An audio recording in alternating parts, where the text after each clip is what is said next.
Envision studying your entire life to become a mage only to fall short due to your peasant status.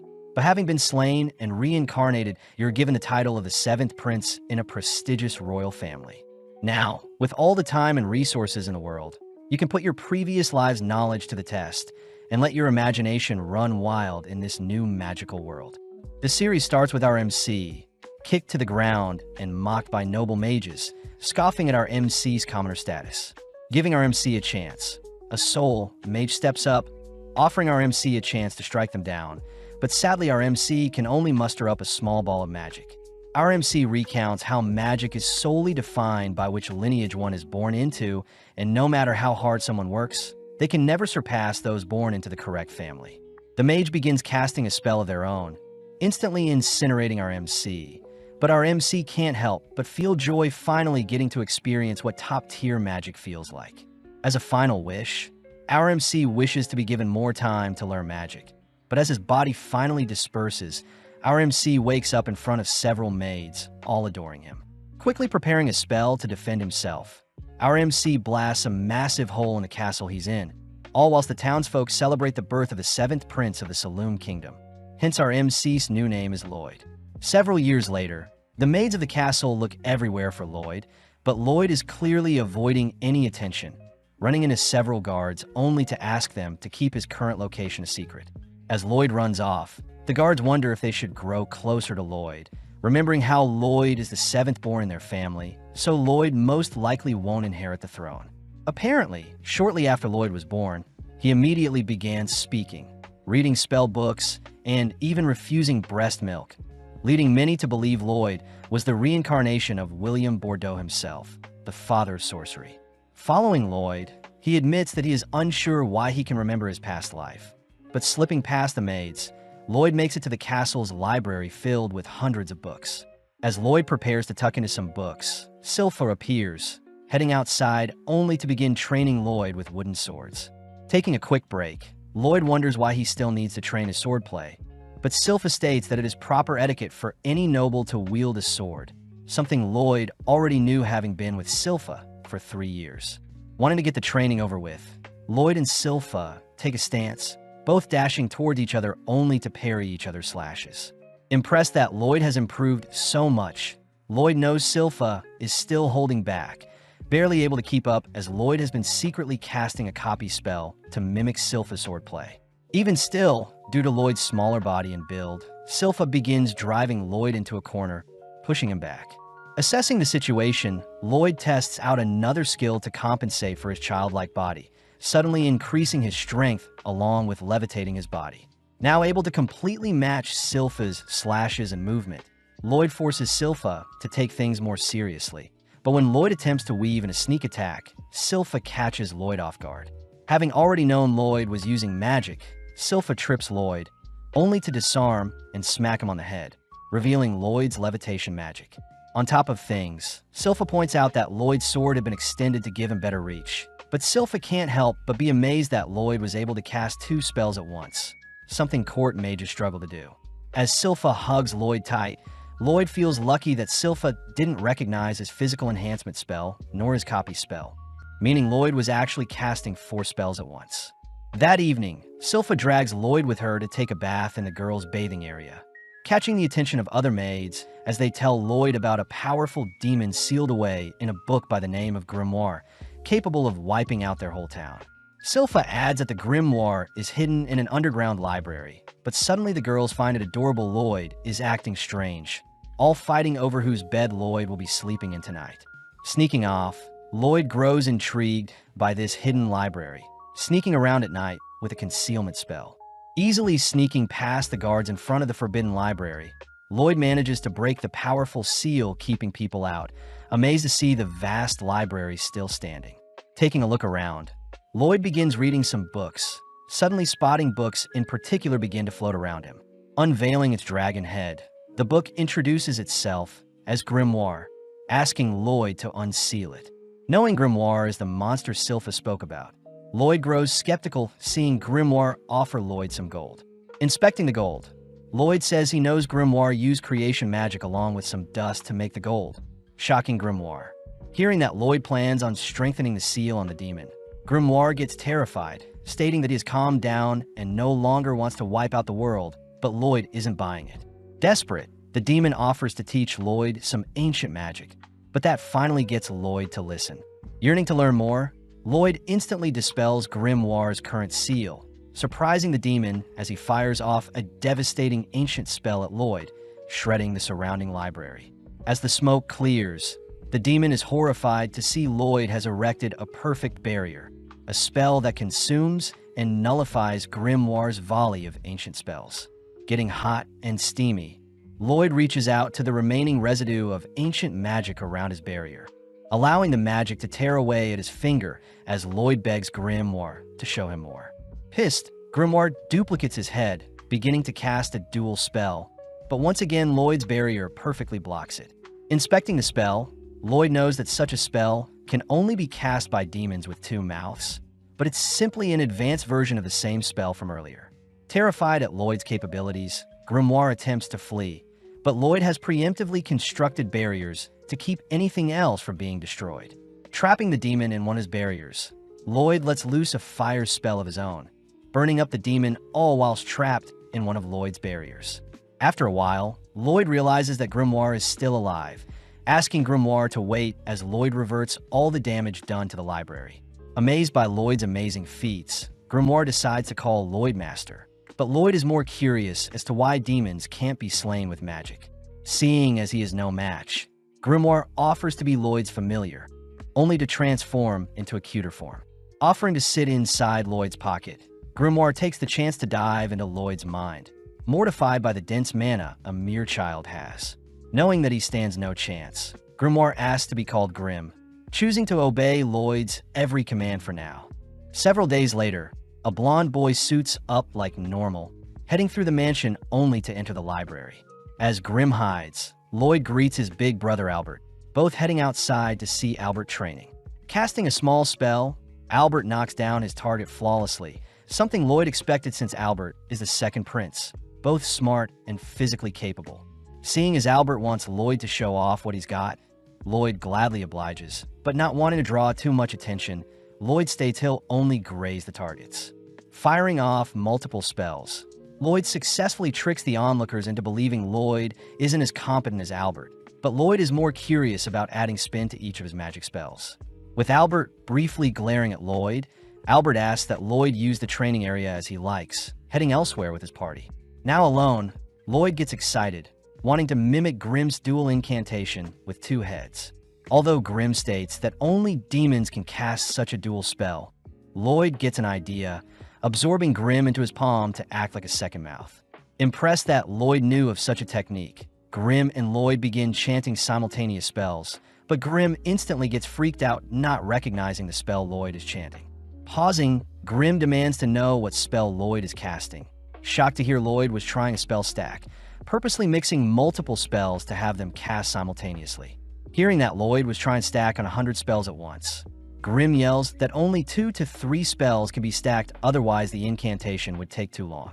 Understanding the situation, Lloyd takes over Grim's mouth, both taking a deep breath only for both mouths to begin chanting powerful spells. Seeing as Lloyd is folding together the essence of 2 magic types itself, Grim fears that the output would be devastating, watching as Lloyd incredibly unleashes a dual spell that ruptures into the skies. At the same time, Albert's retainers wonder why Albert spends so much time with a talentless boy like Lloyd, but Albert corrects them, stating that Lloyd had intentionally grazed all the targets the same way, believing that Lloyd will become a great sage one day. With one of the retainers refusing to believe so, we cut outside to see Lloyd has massacred the surrounding area, even tearing a hole through the stratosphere to reveal the constellations themselves. Briefly admiring the sky, Lloyd rushes to repair the clouds, returning the nighttime back to daytime. The next day, Grim shows off the newspaper reporting on a mysterious phenomenon tearing apart the skies, but Lloyd is more fixated on the story on the back of the newspaper regarding adventurers conquering a dungeon and bringing back loot. Wanting to explore a dungeon of his own, Grim struggles to hold back Lloyd, but Lloyd reassures Grim that he's got everything figured out. Taking out an acorn, Lloyd casts a growth spell, creating an exact clone of himself that mimics his movements. Although Grim is impressed, Lloyd is still worried, knowing that Silpha observes and tracks every bit of growth Lloyd experiences, meaning a mere dummy clone won't trick everyone. Getting an idea, Lloyd successfully manages to escape the castle undetected, asking Grimm if everything is fine on his end. It turns out that Lloyd had placed Grimm's soul into his clone's body, all whilst absorbing Grimm's body into his palm. Now that Lloyd's clone is more lifelike, Lloyd successfully tricks the maids, but Grimm wonders if he can cause a mess while Lloyd is gone. Sadly, since Lloyd can still communicate with Grimm, Lloyd thanks Grimm for all the help, flustering Grimm as he chooses to make Lloyd proud and not act up. Having flown far enough from the castle, Lloyd wonders where he can find a dungeon, suddenly halting as he spots a pink-haired girl fleeing from some monsters. In an instant, the girl sends one of the monsters flying, blitzing around only to begin dismantling the monsters, finishing off with an energy blast that shreds the monsters. Having witnessed everything, Lloyd recognizes the girl's techniques as a form of chi, something martial artists use. Having detected Lloyd, the girl calls Lloyd to show himself, but when Lloyd hesitates, the girl marks Lloyd as an enemy, rushing to his location. Not wanting to unveil his identity as the seventh prince, Lloyd manages to come up with a disguise, created using Lloyd's current looks and Albert's physical structure. Lloyd takes on the name of Robert, learning the girl's name is Tao, but Tao is revealed to have fallen for Lloyd's disguise. Having been locked away due to her training, Tao states that she'll make Robert her boyfriend no matter what, agreeing to accompany Lloyd into a nearby dungeon, since she is a B-ranked adventurer. Upon entering the dungeon, Tao begins carving through the monsters to impress Lloyd, but sadly Lloyd is more interested in the shiny ores nearby. Venturing deeper, the two strike up a conversation, learning that Tao had been traveling alone for a while. Whipping up a quick meal, Lloyd asks about Tao's chi techniques, surprising Tao since chi is very similar to mana, as chi circulates based on breathing techniques. Tao takes the chance to flirt with Lloyd, but gets surprised seeing Lloyd beginning to breathe strangely, realizing that Lloyd is trying to mimic her chi breathing. Warning Lloyd against it, Tao can't help but notice how stern Lloyd is about learning chi breathing, agreeing to teach Lloyd anything she knows, which earns her a smile from Lloyd. At the same time, Grimm can't help but giggle at how vast Lloyd's obsession with magic is, suddenly realizing that Silpha has appeared. Back in the dungeon, Tao shows off a chi blast, easily destroying the boss of the dungeon only to point Lloyd to the final treasure chest. Lloyd grows curious as to the overall build of the treasure chest itself, something Tao finds adorable. But on top of things, Tao notices Lloyd's breathing has grown stable, celebrating as Tao has finally found a perfect match that her family has to approve of. Finally opening up the chest, a mysterious blade appears, cutting down on Tao, but Lloyd manages to read the attack, pulling Tao aside. As a pool of darkness spreads from the chest, a lich appears, exciting Lloyd as a more worthy dungeon boss has arrived. Exuding a cold aura, Tao begins to panic, asking Lloyd to leave the dungeon first. But when Lloyd refuses, Tao has no choice but to forcibly push Lloyd out of the dungeon. Evading the creature's strange magic, Tao states that a lich is a creature even A-ranked adventurers struggle with. Therefore, she plans on stalling the creature long enough for Lloyd to escape. Flying through the air, Lloyd is sad as he wanted to watch the lich in action, but erecting several barriers, Lloyd halts his movements. When Lloyd asks for Grimm's advice, Lloyd notices Grimm is barely responding, begging Lloyd to come home. At the same time, Tao grows more fatigued, looking for an opening to escape herself, but the lich suddenly speaks up, having identified Tao's chi technique. The lich scoffs at Tao's inferior technique to magic, annoying Tao as she states that Lloyd was the only person that thought of chi as interesting, unlike every magic user Tao ran into. Breathing in, Tao bolts forward, clashing into the lich's barrier, but having anticipated such a thing, Tao begins to fire off hundreds of punches, ultimately breaking a hole in the lich's barrier. Collapsing to the ground, Tao knows she has completely exhausted her energy, hopelessly watching as the lich appears behind her, mocking her pathetic attempt. Choosing to end the battle, the lich fires off another shard of magic, but Lloyd appears, nonchalantly blocking the spell along with reassuring Tao that he's here to help. Seeing as Lloyd needs to return home to Grimm quickly, both the lich and Lloyd begin chanting spells. But in an instant, Lloyd dashes behind the lich, a technique the lich doesn't recognize. Firing off a volley at Lloyd, The Lich watches as Lloyd begins stalling by erecting a barrier, but taking a deep breath, Lloyd combines a movement spell with his chi breathing technique. Dashing around the Lich, Lloyd notices the Lich firing more magic at his barrier, but Lloyd's barrier easily defends, giving Lloyd more time to perfect his breathing. Seeing as his own barrier is slowing him down, Lloyd shatters his own barrier, accelerating further as he maneuvers around the dungeon, all whilst evading the Lich's magic. Finally condensing two techniques into one, Lloyd counters the Lich's magic with a technique he just created, firing off hundreds of slashes, all whilst tuning the spell's speed and sharpness. Terrified to see a mage using chi, the Lich attempts to hold on, but seeing Lloyd's technique shredding his spells, the Lich is forced to project a barrier, but Lloyd's technique cuts clean through both the barrier and the Lich itself. Dazzled by Lloyd's show of strength, Tao and Lloyd finally claim the dungeon's treasure, disappointed to see a mere rusty blade infused with mana as their reward. Out of nowhere, the dungeon begins to crumble, beginning to retract the treasure chest, leaving Lloyd and Tao to keep the old blade only. Wanting to inspect the treasure chest itself, Lloyd sticks around to take the chest as well, but they are both forced to escape before the dungeon closes. Outside, Tao asks about Lloyd's new technique he created, something Lloyd isn't sure of himself, but Tao recognizes it as a secret chi technique she has only heard of in tales. As Lloyd flies off, Tao promises to grow stronger so that Lloyd can finally pay more attention to her, but Tao forgets to ask where she can find Lloyd. Flying through different regions, Lloyd finally returns home, spotting his clone all beat up. Grimm reveals that Silpha had asked for a sparring match like usual, but grew disappointed seeing how weak Lloyd's clone had gotten, beating his clone senselessly.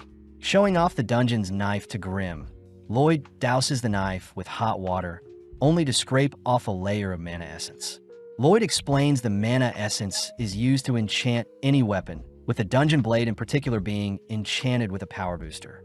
Placing the mana essence into a flask with water, Lloyd shakes up the flask, only to cast a purification spell in order to extract the ingredients of the mana essence.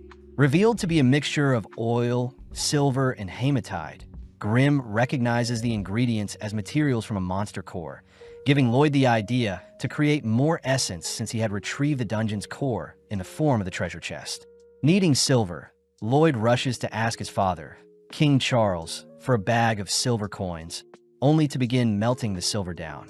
Next, Lloyd spars with Silpha for a wager, managing to catch Silpha off guard with a sneak attack combined with some magic, but Silpha had reacted fast enough, appearing from one of Lloyd's creations, only to defeat Lloyd. Even after losing, Silpha agrees to give Lloyd the jar of oil he had asked for, scaring Grimm as Silpha was even able to defeat Lloyd with her pure swordsmanship skills alone. With all the ingredients needed, Grimm and Lloyd complete the mana essence, rushing to Albert to ask for a weapon to enchant. Seeing as his adorable Lloyd is requesting something of him, Albert asks for his knights to hand over their weapons, all immediately offering Lloyd all their weapons to enchant. The knights know that enchanting weapons usually go horribly, all bidding their precious swords goodbye as they have no faith in the 10-year-old Lloyd to enchant their weapons. But having heard all of the knights mocking his master, Grimm gets fired up to prove the knights wrong. As Lloyd begins layering on 2 to 3 enchantments, Lloyd unfortunately shatters the first blade, being too weak to withstand Lloyd's enchantments. Soldiering on, Lloyd works through the night, only to report to Albert that he managed to enchant 50 out of 120 swords, frightening Albert as even the greatest enchanter has only a 10% success rate. Inspecting the blades, one of the knights refuses to believe Lloyd enchanted the blades, but when the knight goes to sheath his blade, his holster is suddenly cut into 2 by the newly enchanted sword. Spotting a glowing blade in particular, Albert is mesmerized by the enchantments, offering Lloyd to join him on a monster hunt given by their father. Heading out of town early the next day, Lloyd accompanies Albert and Silpha, all heading towards a forest via carriage. Lloyd asks where the monsters they are hunting will be, excited to hear the monsters reside near a lake, especially since Lloyd can see how strong his enchanted blades are. As Silpha admires Lloyd's adorable expressions, Albert can't help but tease Silpha for clinging on to Lloyd too much, but Albert is silent seeing Silpha draw her sword. Just then, Silpha detects creatures approaching, spotting that the monsters are all wielding steel equipment. Pumped up, The knights protecting Lloyd and Albert all rush into formations, ready to test out their new enchanted gear. All whilst Grim spots Lloyd using a cheap breathing technique to detect all objects in his surroundings. Plus, Lloyd always has his barrier spell ready to protect himself. Seeing the knights engage the monster, the knights flawlessly cut through the creatures, all thanks to Lloyd's enchantments. Praising Lloyd, Albert declares that Lloyd truly is a prodigy, but they both suddenly spot a monster rushing them. Before the two can react, Tao appears, dispatching the creature. Having sensed a cute guy nearby, Tao had rushed over, crouching beside Lloyd only to realize Lloyd is using a cheap breathing technique. Plus, Lloyd looks very similar to Robert. As Tao senses another monster attacking from behind, Silpha is forced to save her, demanding that Tao step away from her precious Lloyd. Stopping the girls from fighting, Albert asks Tao to accompany them, all setting up camp for the night near a lake. Thanking Tao for escorting them, Tao points out how although Albert is cute, Albert wasn't the cute guy she was detecting. Hiding from Tao, Lloyd realizes it's his chi breathing that may blow his cover, choosing to lay low and hide in his tent for the rest of the night. But Lloyd suddenly realizes that Silpha was changing in his tent. Demanding to know why Silpha is sharing a room with him, Silpha states that she is the only person that can protect Lloyd, trapping Lloyd between her thighs. Entering the tent, Tao is flustered seeing Silpha pinning Lloyd down with her body, swiftly evading a dagger thrown by Silpha. As the girls begin to bicker and argue, Lloyd manages to sneak away, but Albert teases Lloyd for attracting so many girls. Albert points out how Silpha has changed a lot ever since she started looking after Lloyd, shaking as he remembers something. But at the same time, Silpha and Tao beat up the knights watching them arguing. As Silpha puts on some clothes, Tao says she has been hired to fix up a nearby shrine, but before Tao can leave, a monster appears smashing up a portion of the campsite. As everyone prepares to engage the creature, they all recognize it to be a bear wolf. But as the knights begin attacking the creature, Grim is seen acting weird due to the broken shrine nearby. As Tao distracts the creature, she buys enough time for Albert to draw his sword, suddenly casting an infernal spell that incinerates the wolf in one shot. Surprising everyone, they all thank Lloyd for Albert's newly enchanted sword, but Grim finally remembers that the nearby shrine used to seal a powerful demon. As the smoke clears from Albert's explosion, the corpse of the wolf, along with various other monsters, suddenly appear, giving rise to Demon Pazuzu, who had been hiding in the wolf's mouth.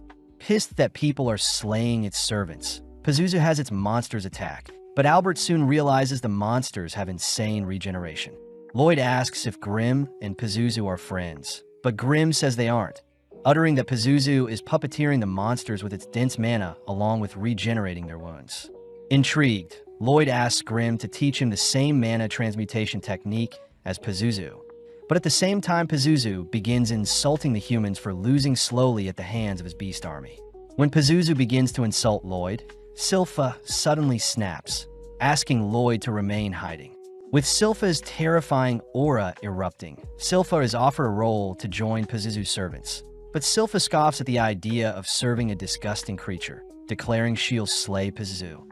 Giddy, Pazuzu reminds Silpha that the monsters will continue to heal as long as he channels mana into them. Seeing Silpha shake, Pazuzu suspects that Silpha is able to sense its vast mana pool, but Silpha instead mocks Pazuzu's stinky breath. Annoyed, Pazuzu rushes Silpha with his wolf servant, but in an instant Silpha severs the wolf's legs before it could do any harm. As Pazuzu begins to regenerate the wolf's legs, Albert and the others realize the monsters have stopped moving entirely, reasoning that Pazuzu can't control the creatures whilst it's prioritizing healing itself. Off to the side, Grim points out that transmuting mana is quite difficult since the mana needs to be correctly tuned to fit the intended target. Surprisingly, Lloyd manages to transmute a flower with his mana, even matching the color and scent of the flower. Out of nowhere, Silpha slams Pazuzu and his servant to the ground, picking up one of Lloyd's enchanted swords, admiring how finely enchanted the blade is, only to prepare to finish off the demon. Pazuzu is weirded out by how Silpha is acting, beginning to encircle Silpha, all whilst choosing to insult Lloyd in order to get Silpha to drop her guard. Seeing an opening, Pazuzu manages to clamp on his Silpha with his wolf servant. But Silpha has used the opportunity to get close to the demon, revealing her dual sword techniques that shreds the bear wolf along with Pazuzu's body from the inside.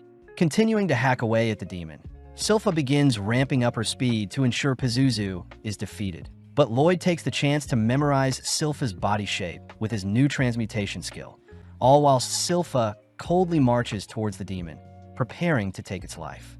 Glaring at the demon on its knees, Silpha watches as Albert and the others take down the remaining beasts, all staying vigilant until Silpha slays Pazuzu. Out of nowhere, a potent smog fills the air, bringing all the humans to their knees as Pazuzu seems to have evolved. Pazuzu states that he had escaped his 100-year seal, finally, annoyed that all his hard work nurturing his servants have all gone to waste. With a single slap, Pazuzu knocks Silpha back, all whilst Albert helplessly watches. As Silpha struggles to breathe, Pazuzu flies in for the final blow, but Tao intercepts the attack, revealed to be unaffected by the smog. Seeing Silpha finally collapsing due to Pazuzu's smog, Tao stays alert, barely able to detect Pazuzu appear behind her. As Tao throws out a kick, she ends up getting snatched up from the feet and punched, but Pazuzu wonders why Tao is unaffected by his smog. Seeing Tao breathing weirdly, Pazuzu realizes Tao is using a strange breathing technique, but forcing herself away from the demon. Tao is forced to kick and blast Pazuzu away, swiftly stabilizing her breathing, but suddenly realizes a monster has snuck up on her. Barely able to stop the jaws of one of the beasts from clamping down, Tao watches as Pazuzu rises back up, emitting its smog as it demands Tao serve it. Seeing her life flash before her eyes, Tao manages to survive Pazuzu's aura, declaring that her savior will arrive soon. Having heard enough, Pazuzu's servant bites down on Tao, prompting Pazuzu to head over to retrieve Silpha's unconscious body. Declaring that he'll make Silpha his slave, Pazuzu reveals that he had slayed his servant's parents, only to have the monsters believe Pazuzu was their original parents. Something Lloyd states is terrible. Realizing that Lloyd is unaffected, Pazuzu demands to know who Lloyd is, spotting Grim, a fellow demon who is serving a mere child. Before Grim can warn Pazuzu of Lloyd's abilities, Pazuzu sends his servants to attack Lloyd, but seeing as this is the perfect chance, Lloyd begins transmuting his mana. Creating the picture of a field of flowers, Lloyd manages to calm the beasts, briefly cuddling with them only to retrieve the unconscious Tao, covering her up with his jacket. Impressed to see Lloyd as a competent mage, Pazuzu tries to order his servants around, but the beasts instead turn their fangs onto Pazuzu, tearing away at the demon that killed their parents. Having sustained a decent amount of damage, Pazuzu chooses to dispose of his own servants, slamming them together only to kick them to the ground. Seeing Pazuzu harming his own servants, Lloyd wonders why demons can't be defeated with magic. Something Grim mentions is probably since it's never been done before. As Pazuzu's mana begins to swell up, the surrounding area begins to perish, but Lloyd is more curious as to how much mana it will take to defeat a demon. Revealing his own mana pool, Pazuzu suddenly freezes at the sight of Lloyd's mana. Something Grim knew Lloyd was concealing, and is the reason Pazuzu's smog didn't affect Lloyd whatsoever. Finally able to let loose, Lloyd attempts to trap Pazuzu in a barrier, but Pazuzu barely manages to escape. Realizing that Lloyd is attempting to cage him, Pazuzu attempts to flee, but Lloyd is dead set on trapping Pazuzu with his barriers. Floating all throughout the skies, Pazuzu continues to evade capture, all whilst Grim learns Lloyd is capable of casting 20 spells at once. But making use of Grim, Lloyd increases his spell output. Seeing as there are no escape routes in the skies to flee, Pazuzu dives into the sea, terrified to see Lloyd is still hunting him down in the water. Proud of himself, Pazuzu manages to hold out, believing that he's finally escaped, but as he breaches the water's surface, Pazuzu realizes Lloyd had been toying with him this entire time, having been trapped in one of Lloyd's larger barriers. Attempting to find a way out of Lloyd's cage, Pazuzu refuses to be one of Lloyd's lab rats.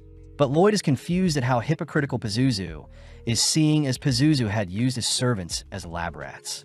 Seeing Lloyd prepare multiple spells, Pazuzu begins begging for his life. Making use of the strongest fire, wind, earth, and water spells, Lloyd forms a 100-length sequence incantation, boosting the spell's cast time by threefold, only to surround Pazuzu with his incantation. Unleashing his incantation, Lloyd proudly claims that he is currently casting 240 spells per minute, But not even 5 minutes later, Lloyd is forced to halt his incantation. Seeing Pazuzu drained, Grimm points out that magic to demons is like light and sound to humans, and overwhelming a human with light and sound will drain them, just like what Lloyd did to Pazuzu with his magic. Seeing as Pazuzu has completely given up, Lloyd focuses on Albert and the others who have begun to wake up, rushing to their side to explain what transpired whilst they were asleep, all whilst Grimm and Pazuzu have a chat. Grimm advises that mages that have the most fun will ultimately live the longest, something Pazuzu also realizes as he finally passes away. Seeing the ashes of Pazuzu, Grimm takes the chance to absorb what remains, able to restore a fraction of his original form, what was lost. Back with Lloyd, Lloyd seems to have convinced everyone that a powerful mage by the name of Robert defeated the demon, exciting Tao as she demands to know where Robert is. As the gang return to report their hunt to the king scolds Albert for not being more prepared for the monster hunt, wondering where Robert and Tao are, wanting to reward them. Sadly, Albert reveals that Robert was never seen by anyone. As for Tao, she ran off in search of Robert. Changing topics, Albert asks for his father to consider Lloyd as a possible candidate for the throne, stating that Lloyd's genius with enchantments may prove fruitful for a ruler. Impressed to hear his seventh son is so gifted, the king asks if Lloyd would join his brothers to fight for the throne, but Lloyd flat out rejects the offer. Later that day, Lloyd is seen playing with a fluffy beowulf, having followed Lloyd home from the forest. Grimm begins to get jealous seeing how much Lloyd is admiring his new pet, choosing to fluff himself up to get Lloyd's attention. Seeing as Silpha is approaching, Lloyd quickly stuffs Grimm inside the beowulf's fur, only to tell Silpha that his new pet will be called Shiro. As Silpha and Lloyd brainstorm tricks they can teach to Shiro, Albert and the king both chat about Lloyd's future, both expecting great things from Lloyd. Getting to work, Lloyd manages to teach Shiro basic tricks, but wonders how he should train Shiro to execute more tougher actions. Having tried to infuse his mana with more specific commands, Shiro unfortunately isn't able to understand Lloyd's complex task, prompting Lloyd and Silpha to wonder if there is a monster expert that can help. With them both suddenly remembering Princess Elise, they all head over to her garden tower. Grimm learns that Elise is the 6th princess of Saloon, being Lloyd's older sister by 3 years. Out of nowhere, Elise pounces on Lloyd, wrestling him only to give him a greeting smooch. Seeing Lloyd knocked out, Eris, Elise's maid, reprimands Elise for going too far with Lloyd. Turning to see Shiro, Elise can't help but cuddle with the adorable creature, but seeing this, Lloyd asks if Elise can show off one of her own monsters. Out of nowhere, a lesser Fenrir appears, snatching away Silpha's headband. Lloyd is shocked, seeing as the monster slipped past his detection. Lloyd is intrigued as to what command Elise gave to the Fenrir in order to have it time its approach. Asking for Elise to teach him all she knows, Elise gladly obliges, revealing that a deep bond with any animal will involve lots of love. Demonstrating her powers, Elise calls for the animals to surround her, stating that love is a technique anyone can learn. With Elise sending her animals to tease Silpha and Eris, they all suddenly spot Lloyd is calmly taming some animals of his own. Having not considered using love before, Lloyd begins to think of how he should love Shiro. All while Silpha dreams of the day Lloyd shows affection for her. Reconstructing Elise's taming technique, Lloyd notices that Elise had channeled mana into her animals via her head, allowing her to communicate with nothing but thoughts. Trying it out, Lloyd manages to establish a connection with Shiro, having him run circles only to leap into the air. Happy to see it worked, Lloyd and Shiro cuddle for a bit, all whilst Eris praises Lloyd for replicating a monster tamer's technique. Elise cries that love is the most important factor for taming monsters, something Lloyd doesn't disagree with, especially since the tamer must get to know the monster they want to tame first. Seeing Lloyd adorably explain love, Eris, Silpha, and Elise all adore Lloyd, rushing to his side only to begin loving him.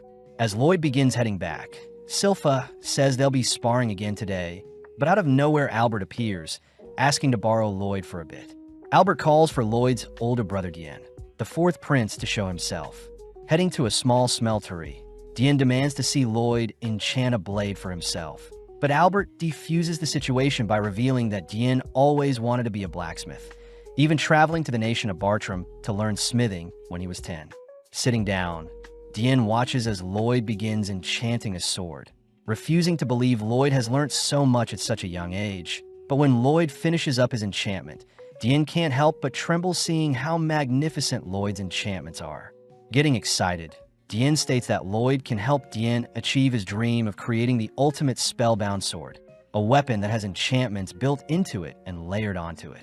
Dien reveals that he was never capable of casting magic like most mages. Therefore, Dien wants even normal humans to wield magic when they swing a spellbound sword around. Only interested in the production process of a sword, Lloyd agrees to help Dien out, both getting to work as Dien sets the goal of creating a sword that can shoot fire. First, Dien heats up a piece of steel, asking Lloyd to first layer on a fraction of the fire incantation, but the steel immediately shatters. As Lloyd attempts a weaker enchantment, Dien can't help but notice Silpha and Shiro interested, having Silpha help out with hammering the steel, but sadly Lloyd's powerful enchantments are still too strong for the piece of steel. Completely baffled, Lloyd racks his head for an alternative solution, reassured by Dien that Lloyd could try as many enchantments as he likes, especially since Dien bought a bulk of mana essence for cheap.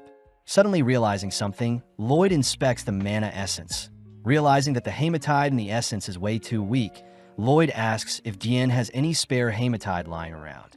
Upon hearing that Dien doesn't, Silpha offers to accompany Lloyd to a dungeon, both heading to the Adventurers Guild. Entering the guild, Lloyd greets Katarina the receptionist, only to fill out a form for his details. Next, Lloyd is asked to place his hands on a crystal ball, something Lloyd knows is used to measure one's stats. Fearing that his current power level will destroy the orb, Lloyd begins compressing his mana, managing to achieve an overall rank of E. As the other adventurers laugh at Lloyd's poor rank, the receptionist points out that Lloyd has a magic stat of a rank, making him comparable to the mighty Silver Blader, something the other adventurers refuse to accept. Legend has it that the Silver Blader flawlessly carved through every dungeon they entered, achieving an A-rank status only to disappear. Seeing the adventurers continue to mock Lloyd, Silpha can't help but scare the men a bit, revealing herself to be the infamous Silver Blader who supposedly vanished. When Silpha attempts to re-register herself, the receptionist sadly states that Silpha has been demoted to C rank. Unfortunate since every party needs a B rank if they want to enter dungeons. At that moment, Tao appears offering to assist, seeing as she is an A-rank adventurer, but Silpha quickly ignores her. Silpha learns that Tao had failed to find Robert, even searching various dungeons for him. But willing to compromise, Tao demands to have a date with Albert as reward if she helps Lloyd explore a dungeon. With Silpha retrieving Lloyd's jacket from Tao, Lloyd admires how interesting of a life Silpha must have had in the past, hearing that Silpha in her past had only ever failed to take down the Assassin's Guild, a ragtag group of adventurers. Having picked out a dungeon, the gang immediately set out, explaining their goals to Tao, swiftly working their way to retrieve the core of the dungeon. At the same time, Albert checks in on Dien, happy to see Dien and Lloyd are getting along well, but Albert states that a war will break out soon. Trembling at the thought of being unable to help, Dien declares that he'll create the spellbound swords to help his kingdom, spotting Lloyd and the others returning.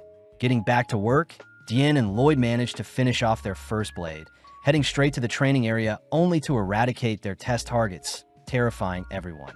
Having named the Blade D-Lord, Lloyd heads to bed, exhausted from spending the entire day fine-tuning the blades along with mass-producing them. Rewarding Shiro with some belly rubs, Lloyd notes how Albert seemed awfully stiff throughout the day, but suddenly Lloyd detects a strange presence in their garden. Impressed, Shiro wasn't able to pick up the mysterious presence. As the mysterious figure begins running around the garden, Lloyd suddenly appears, asking to have a chat. When the figure attempts to flee, Lloyd simply erects a barrier, cutting off any escape. Seeing no other option, the figure unveils their hood, apologizing as she blasts Lloyd with a sweet scent, but Lloyd realizes it's poison. Attempting to cleanse the negative effects, Lloyd suddenly collapses, having failed to neutralize the girl's poison. Lloyd deduces that the girl is using a new type of toxin, hearing stories about those with strange abilities, people known as the Blighted. The girl confirms herself to be the Poison Blighted, Run the Poison Moth. Heading over to Lloyd's barrier, Rin instantly shatters it with a kick, having weakened it with her poison. Rin reassures Lloyd he won't pass away, warning Lloyd of the side effects he may experience in the next few days. Just like that, Rin disappears, allowing Lloyd to finally rest a bit. Having seen everything, Grim learns that Lloyd is actually canceling out Rin's poison with a breathing technique, wondering why Lloyd didn't just capture her. Lloyd reveals that he plans on tailing Run to her hideout, recognizing Run as one of the 6 assassin guild members. Lloyd gets excited, wondering what the other members' special abilities are, praising Rin for concealing her presence so well, but Lloyd has already figured out their trick. As Lloyd rushes off, Silpha and Shiro barely miss Lloyd, cutting over to the assassin members as they berate Rin for getting caught so easily. Rin states that she has discovered that the royals are mass-producing spellbound swords, a sign that there is a war coming. When Rin tries to make suggestions, the assassin members cut Rin off, reminding Rin that their leader Jade is already gone. Just then, the members detect someone watching them, forcing Lloyd to reveal himself as the members mention how they've heard great things about the 7th Prince. Seeing as Lloyd has discovered them, they have no choice but to take Lloyd out, but Lloyd is excited to see what the enemy has in store, releasing his barrier. Taking a fighting stance that mimics Tao's, Lloyd draws in a green headman, able to defend against most of his strikes, but suddenly spots one of the man's punches wrap around his arm. Introducing himself as the warp-blighted Babylon the Giant Rat. Knowing that Babylon's movements exceed what mages are capable of, Lloyd suddenly realizes someone is behind him, abruptly collapsing to the ground as Crow the Dark Raptor binds him with a curse. Following up, Galilea attempts to pummel Lloyd, but Lloyd uses brute strength to escape Crow's curse, but sadly gets entangled in Galilea's spiderwebs. With no choice, Lloyd ditches his clothes, ecstatic to have run into a user with curse speech along with people able to transmute their mana. Sensing another attacker, Lloyd begins evading several slashes from Talia, intrigued to see Talia impale her own leg, only to feel the pain in his legs as well. Introducing herself as the Pain Blighted, Talia gets weirded out seeing how happy Lloyd is, watching as Lloyd analyzes and reverses Talia's wound both on Talia and himself. Intrigued to see how Talia's reflection magic works, Lloyd traces Silpha's battle style, terrifying the assassin members as they reveal past trauma facing the Silverblader. With Lloyd's aura erupting, the assassin members all scramble from their positions, but Babylon is Lloyd's first target. As Lloyd catches up to Babylon, Lloyd slams him into the ground, impressed to see Babylon relax his body so as to not sustain too much damage. Appearing around Lloyd, Galilea, and Crow pinch him, but Lloyd predicts Crow's cursed speech attack, slipping out of the pinch and allowing the curse to blast Galilea into Talia instead. Before Crow can chant another curse, Lloyd appears behind him, dicing up and slamming Crow into the ground, perfectly mimicking Silpha's techniques. Off to the side, Galilea struggles to separate himself from Talia, but since his webs have bound them together, Talia's clothes are accidentally pulled apart. Seeing an opening, Lloyd rushes to attack Talia, warned by Talia that the damage will be reflected on Lloyd himself, but Lloyd could care less. Talia is slammed into a wall, making Lloyd euphoric, finally experiencing pain for the first time in a while. Seeing as Galilea has managed to sneak up behind Lloyd, Lloyd employs Tao's martial arts, blasting Galilea into a nearby wall as well, terrifying Rin. Before Lloyd can engage onto Run, Galilea asks for Lloyd to leave Rin alone, revealing that Run is unable to control her toxins.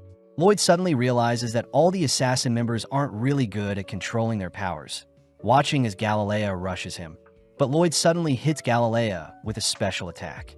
Pissed, Rin throws a kick whilst releasing her toxins, but Lloyd simply blocks it with his barrier, asking Run to calm down.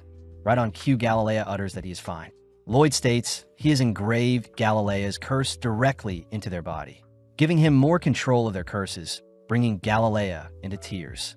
Applying the same trick onto the others, the members begin to celebrate, finally able to toggle their powers on and off. Off to the side, Rin is seen holding back her tears, finally able to wear whatever she likes without accidentally releasing her poison. Seeing the others taking care of Lloyd, Rin reminds everyone that Lloyd and his family are producing weapons to spark a war, but Grim brushes them off as mere rumors. Before Grim and Rin can bicker some more, the others mention how they should at least tell Lloyd about their past, revealing that they have a leader by the name of Jade, known as the Phantom Blighted and has the ability to teleport. Flashing back, One day, Jade had reappeared out of nowhere, having been teleported to Egypt, but had finally made it back to their hideout. Jade shows off their new guild emblem, stating that their Assassin's Guild will take the jobs normal adventurers wouldn't, and upon completion, they'll leave behind their emblem to prove to the world they can operate in society as well. Before Jade can add anymore, he is teleported away, but around the same time the Assassin's Guild found out that the Warlord of Lordist was preparing for a war. Out of nowhere, a mysterious envelope appears, but before the contents is revealed, we cut to several moments later where Silpha and Shiro have busted into the Assassin Guild's hideout. Seeing as Lloyd has left behind a letter, Silpha reports her findings to Albert, who holds back his anger, fearing that the Assassin's Guild has kidnapped Lloyd and brought Lloyd to Lordist.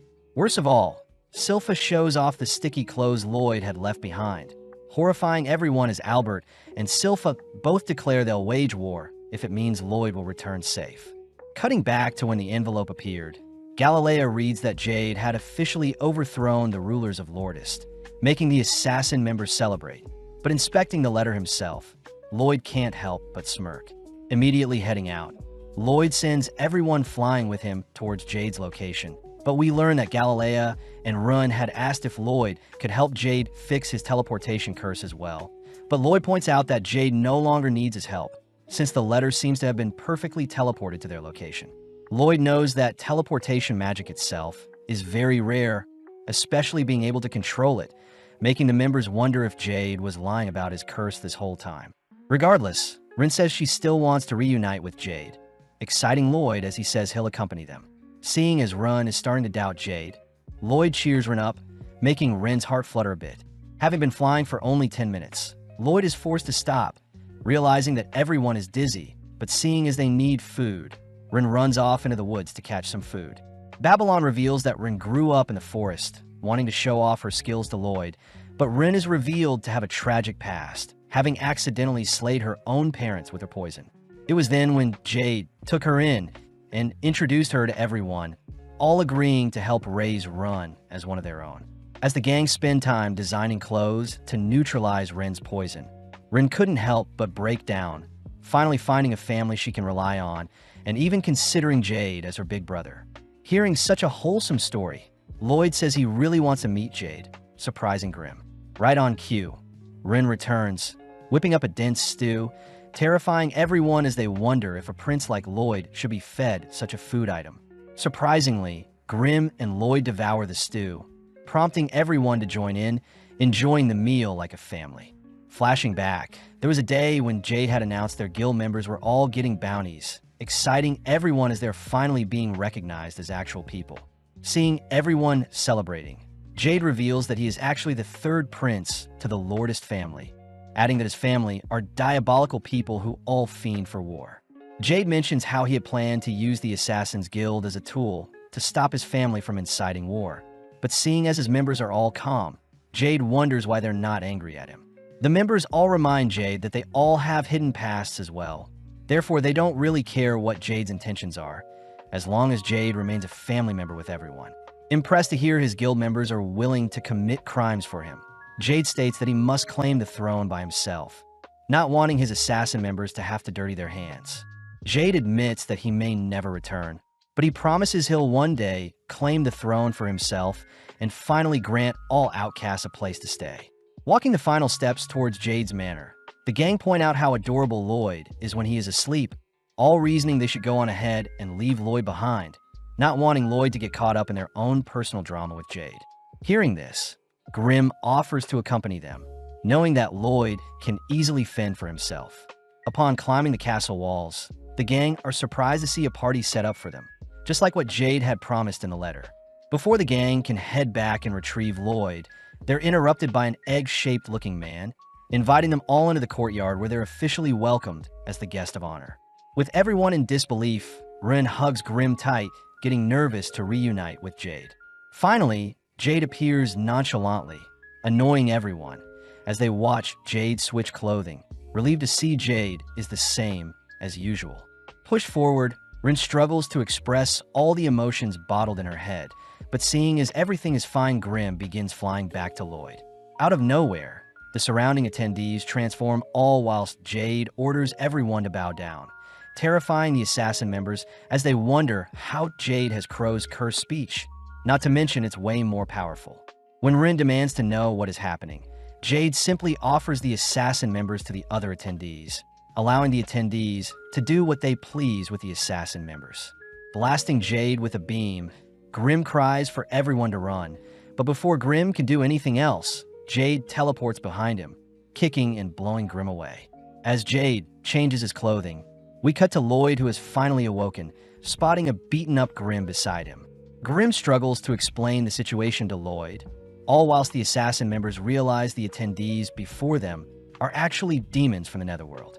Appearing beside the members, Jade reveals that he too is being controlled by a demon, Geesarm the Catastrophe from the Netherworld. Geesarm reveals that Jade is no longer alive, having struggled to hold on, but eventually Jade was forced to relinquish his body. Hearing all of this, the assassin members get pissed, preparing to unleash on a Geesarm. But Geesarm continues to reveal all the torture methods he performed on Jade in order to ensure Jade's mind would never recover. As the demons begin begging for a body of their own to inhabit, Geesarm warns his minions that Ren's body is quite poisonous. But Geesarm suddenly notices a strange marking on Ren's body.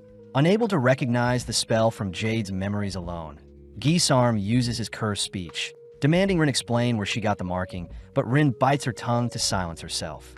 With Geesarm cursing Ren to sell out the person that placed the spell on her, Ren fights for dear life, suddenly watching as Lloyd's barriers surround all the assassin members, only for an incineration ray to light up the surroundings.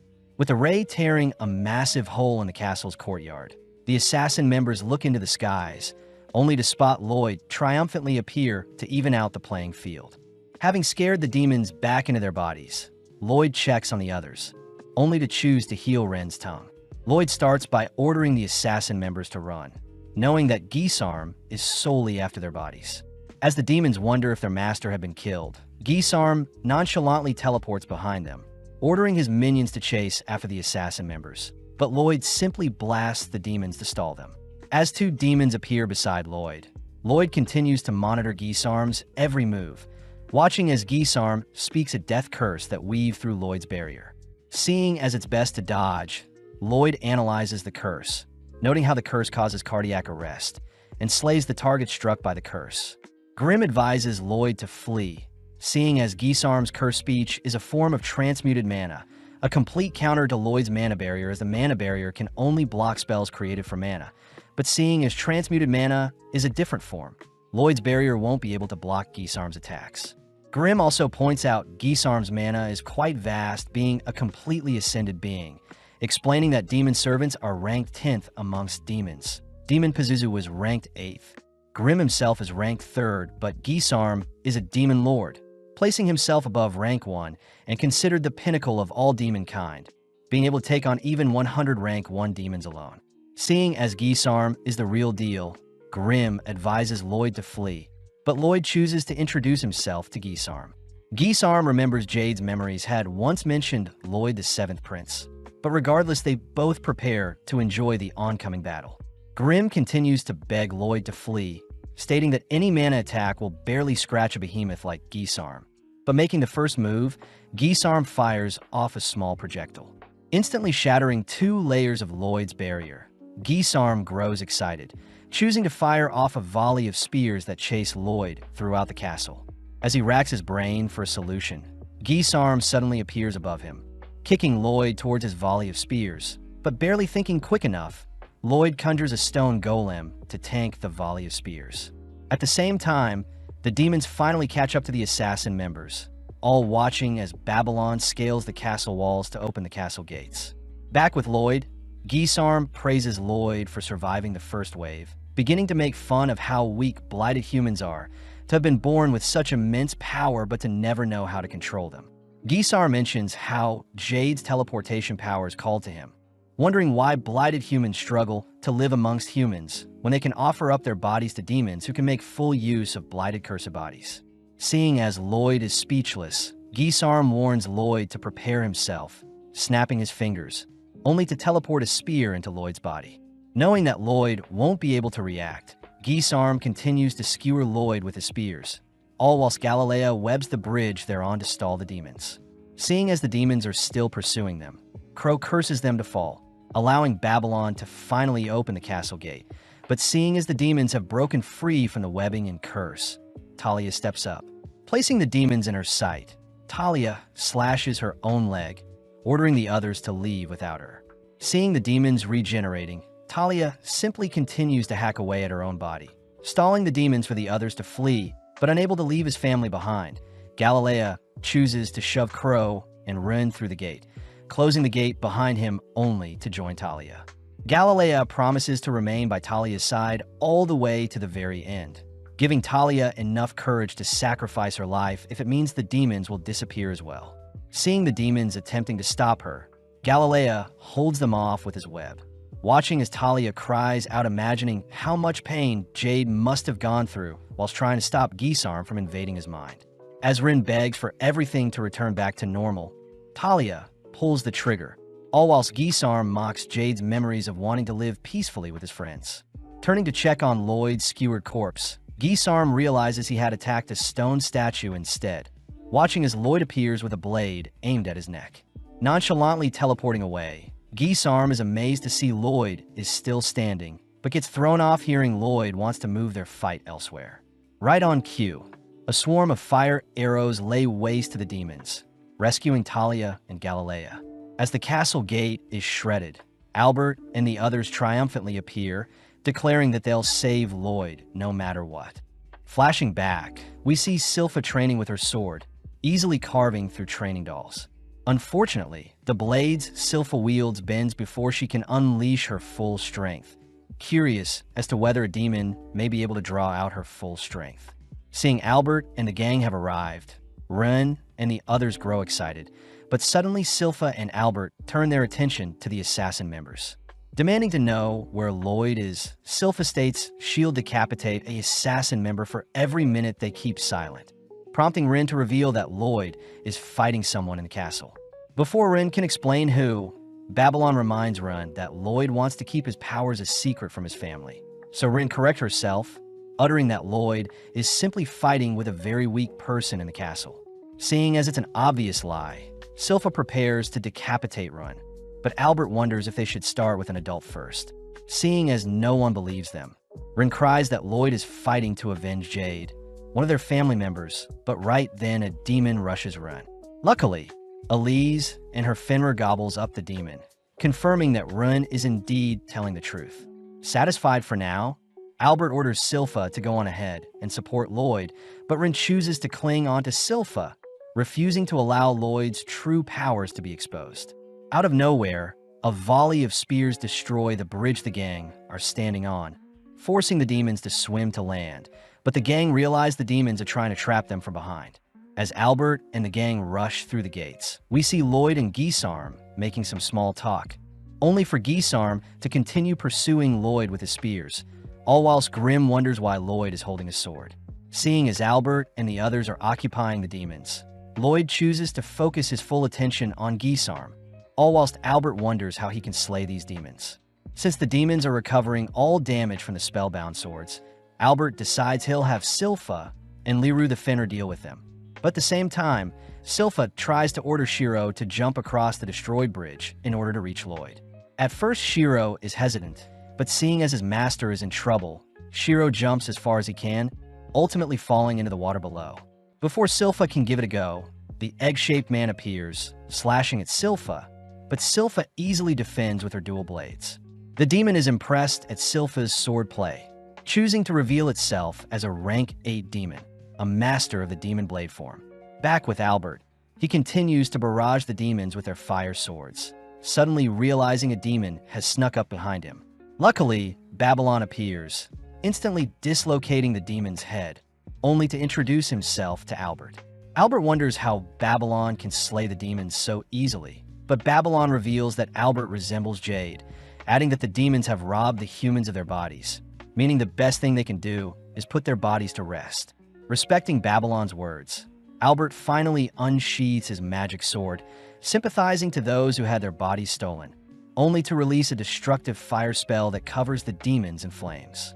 At the same time, Silpha and the egg-shaped demon equally match each other's moves, both unleashing devastating moves that cancel each other out, all whilst the assassin members watch in awe. With both swordsmen taking a break, they both seem to be wounded, but the egg-shaped demon simply regenerates any wounds. Having seen Silpha's sword play, the demon declares he'll take Silpha's body, switching his stance, only to appear before Silpha. Barely able to evade the demon's slash, only to hear that the demon's current body belonged to a skilled swordsman who lived countless years, only to have its body ripped away.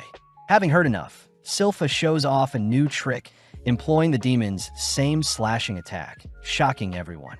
Silpha begins mocking the demon for not being able to copy moves like herself, calling for Shiro only to retrieve a blade Lloyd had gifted to her.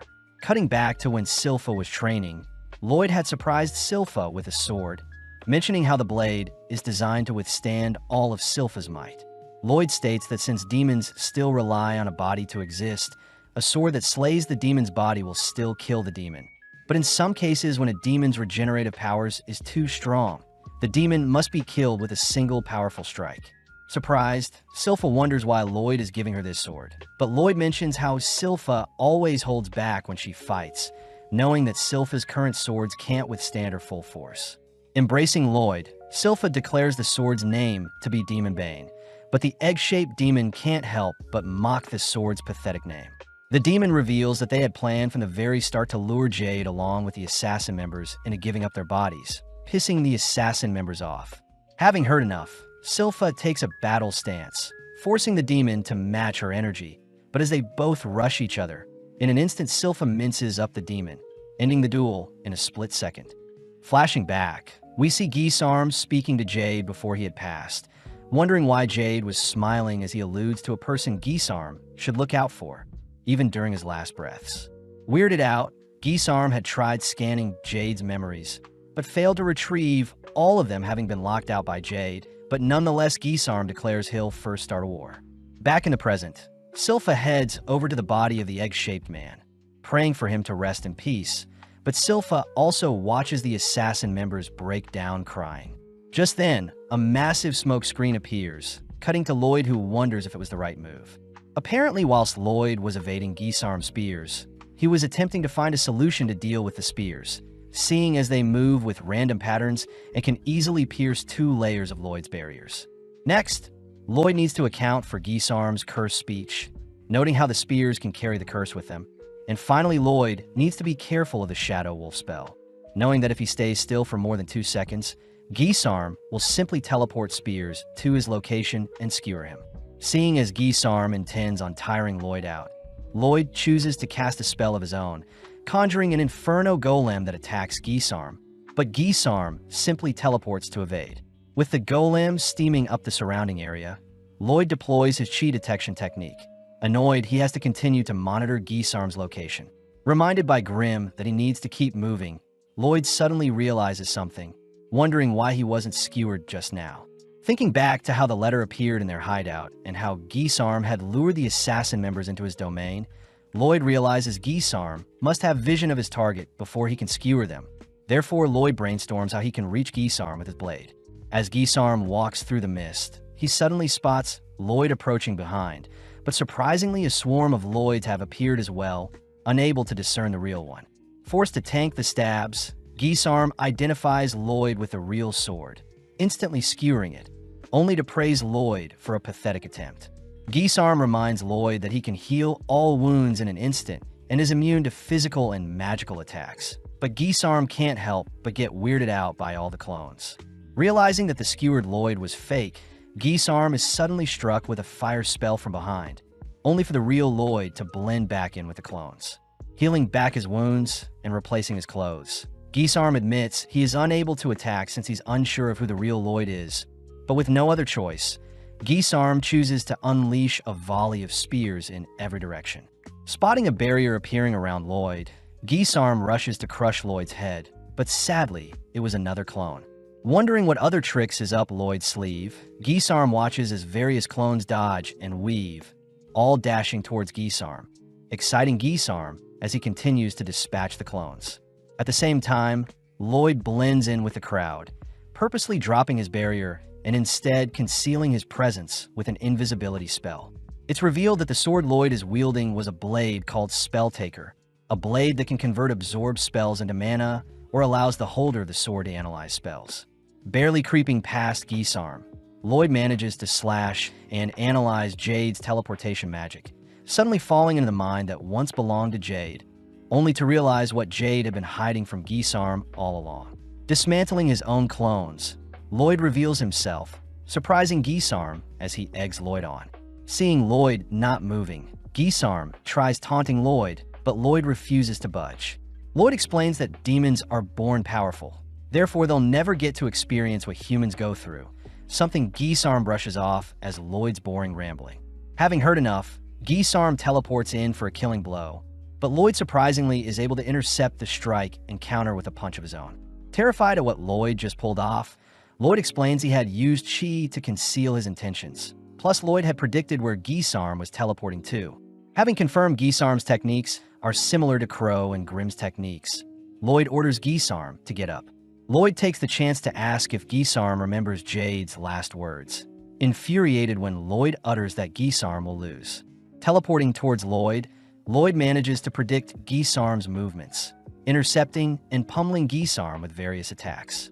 Continuing to cut off Gisarm's movements, Lloyd manages to blast Gisarm with a double-casted spell, sending Gisarm back into the pit of magma created by Lloyd's initial death ray. Knowing that his body won't recover from magma, Gisarm desperately teleports away, but Lloyd is already there to intercept.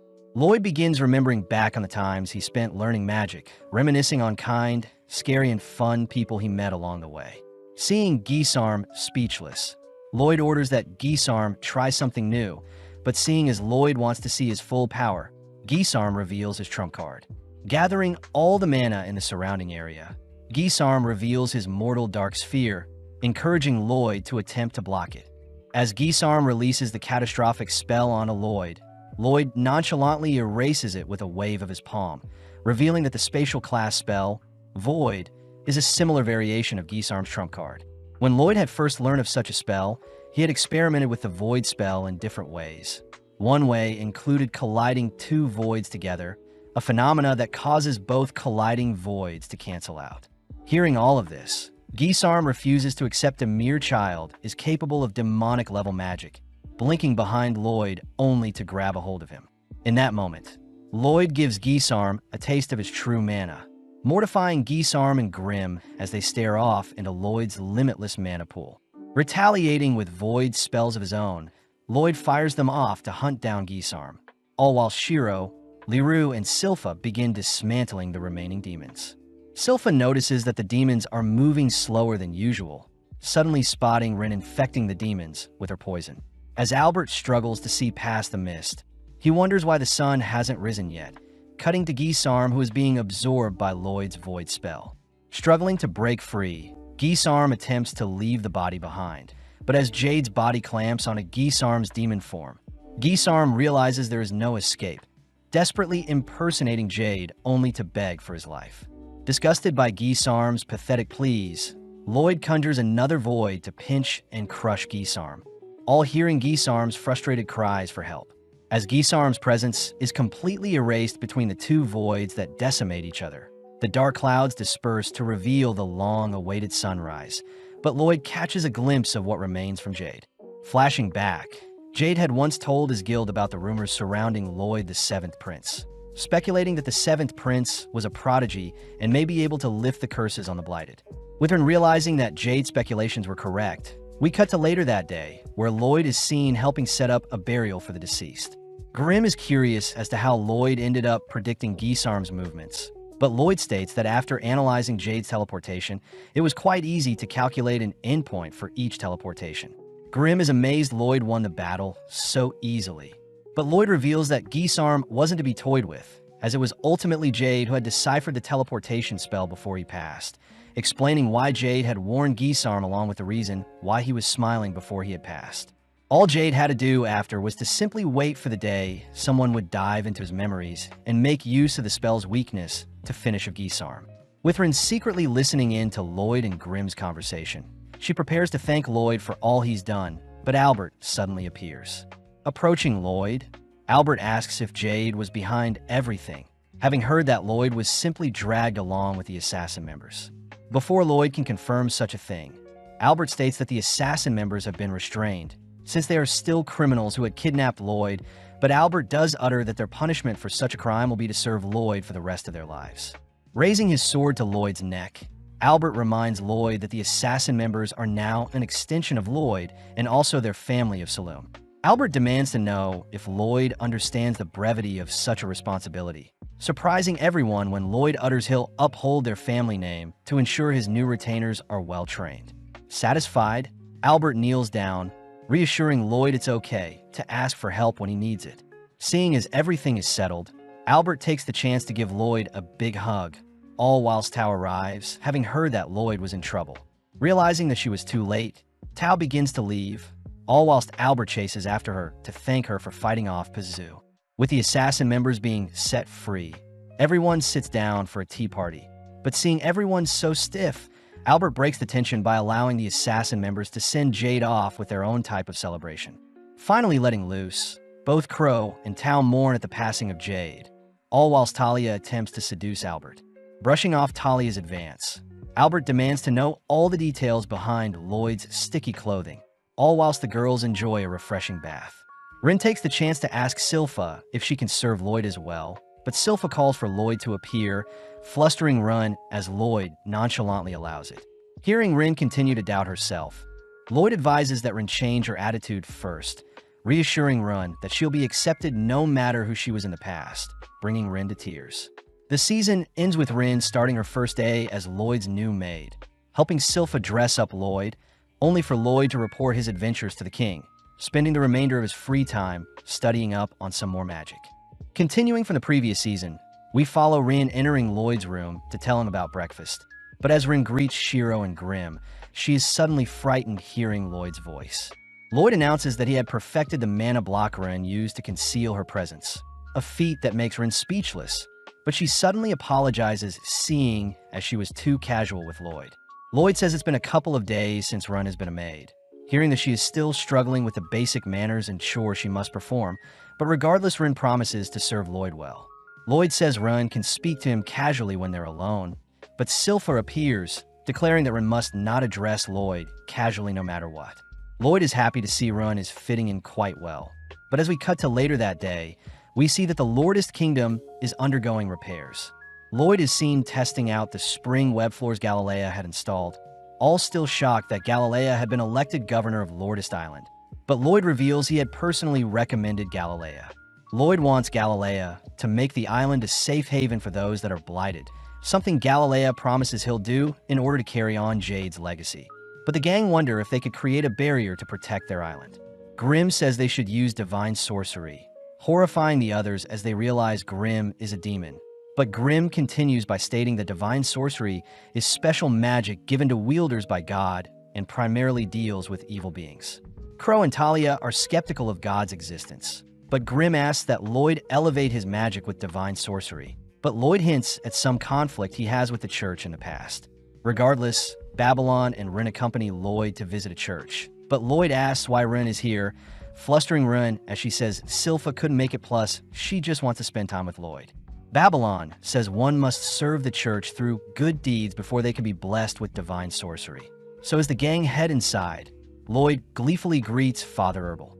Herbal is glad to see that a kid is interested in the church, but upon recognizing it to be Lloyd, Herbal reminds Lloyd that he terrorized them 2 years ago, demanding that Lloyd leave.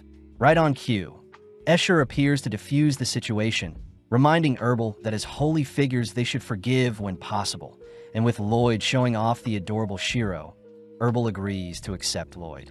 With Herbal taking some time to adore Shiro's fluffy fur, he assigns Lloyd, Babylon, and Rin-appropriate attire along with a set of chores to start them off.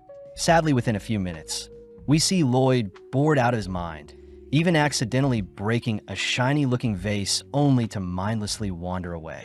Escher cries that Lloyd needs to clean up after his mess, but seeing Lloyd apologetic, Escher says it isn't Lloyd's fault. Escher realizes the broken vase is one of Herbal's favorite antiques, wondering how she'll explain things to Herbal, but Lloyd finally feels bad, agreeing to help tidy up his mess. As Run and Babylon arrive, they ask what Lloyd was like in the past, making Escher reminisce as she says Lloyd only loves magic, suspecting Lloyd is here today to learn divine magic. Apparently 2 years ago, Lloyd would break things as well, having zoned out when doing mundane tasks, and Escher would never scold him, seeing how adorable he was. Lloyd wanted Escher to punish him with some divine magic, but Escher says such magic isn't used for discipline, and when Escher asked Lloyd to sing together, an annoyed Lloyd left the scene. Out of nowhere, a demonic-looking monster had attacked their church, something we now know was Lloyd's doing. But when some of the debris from the monster's rampage flew towards Lloyd, Escher had dived in front of Lloyd to protect him. Strangely, Escher was more worried about Lloyd's well-being, even after sustaining a decent amount of damage, something that made Lloyd regret his decision as he retracted the demon and confessed. Ren and Babylon are horrified at what Lloyd did in the past, but Escher says Lloyd isn't a demonic spawn, still remembering the time when Lloyd sang with everyone and entranced the other singers with his magnificent performance. Escher declares she'll have Lloyd join them for their recital today, uttering that Saria will be coming.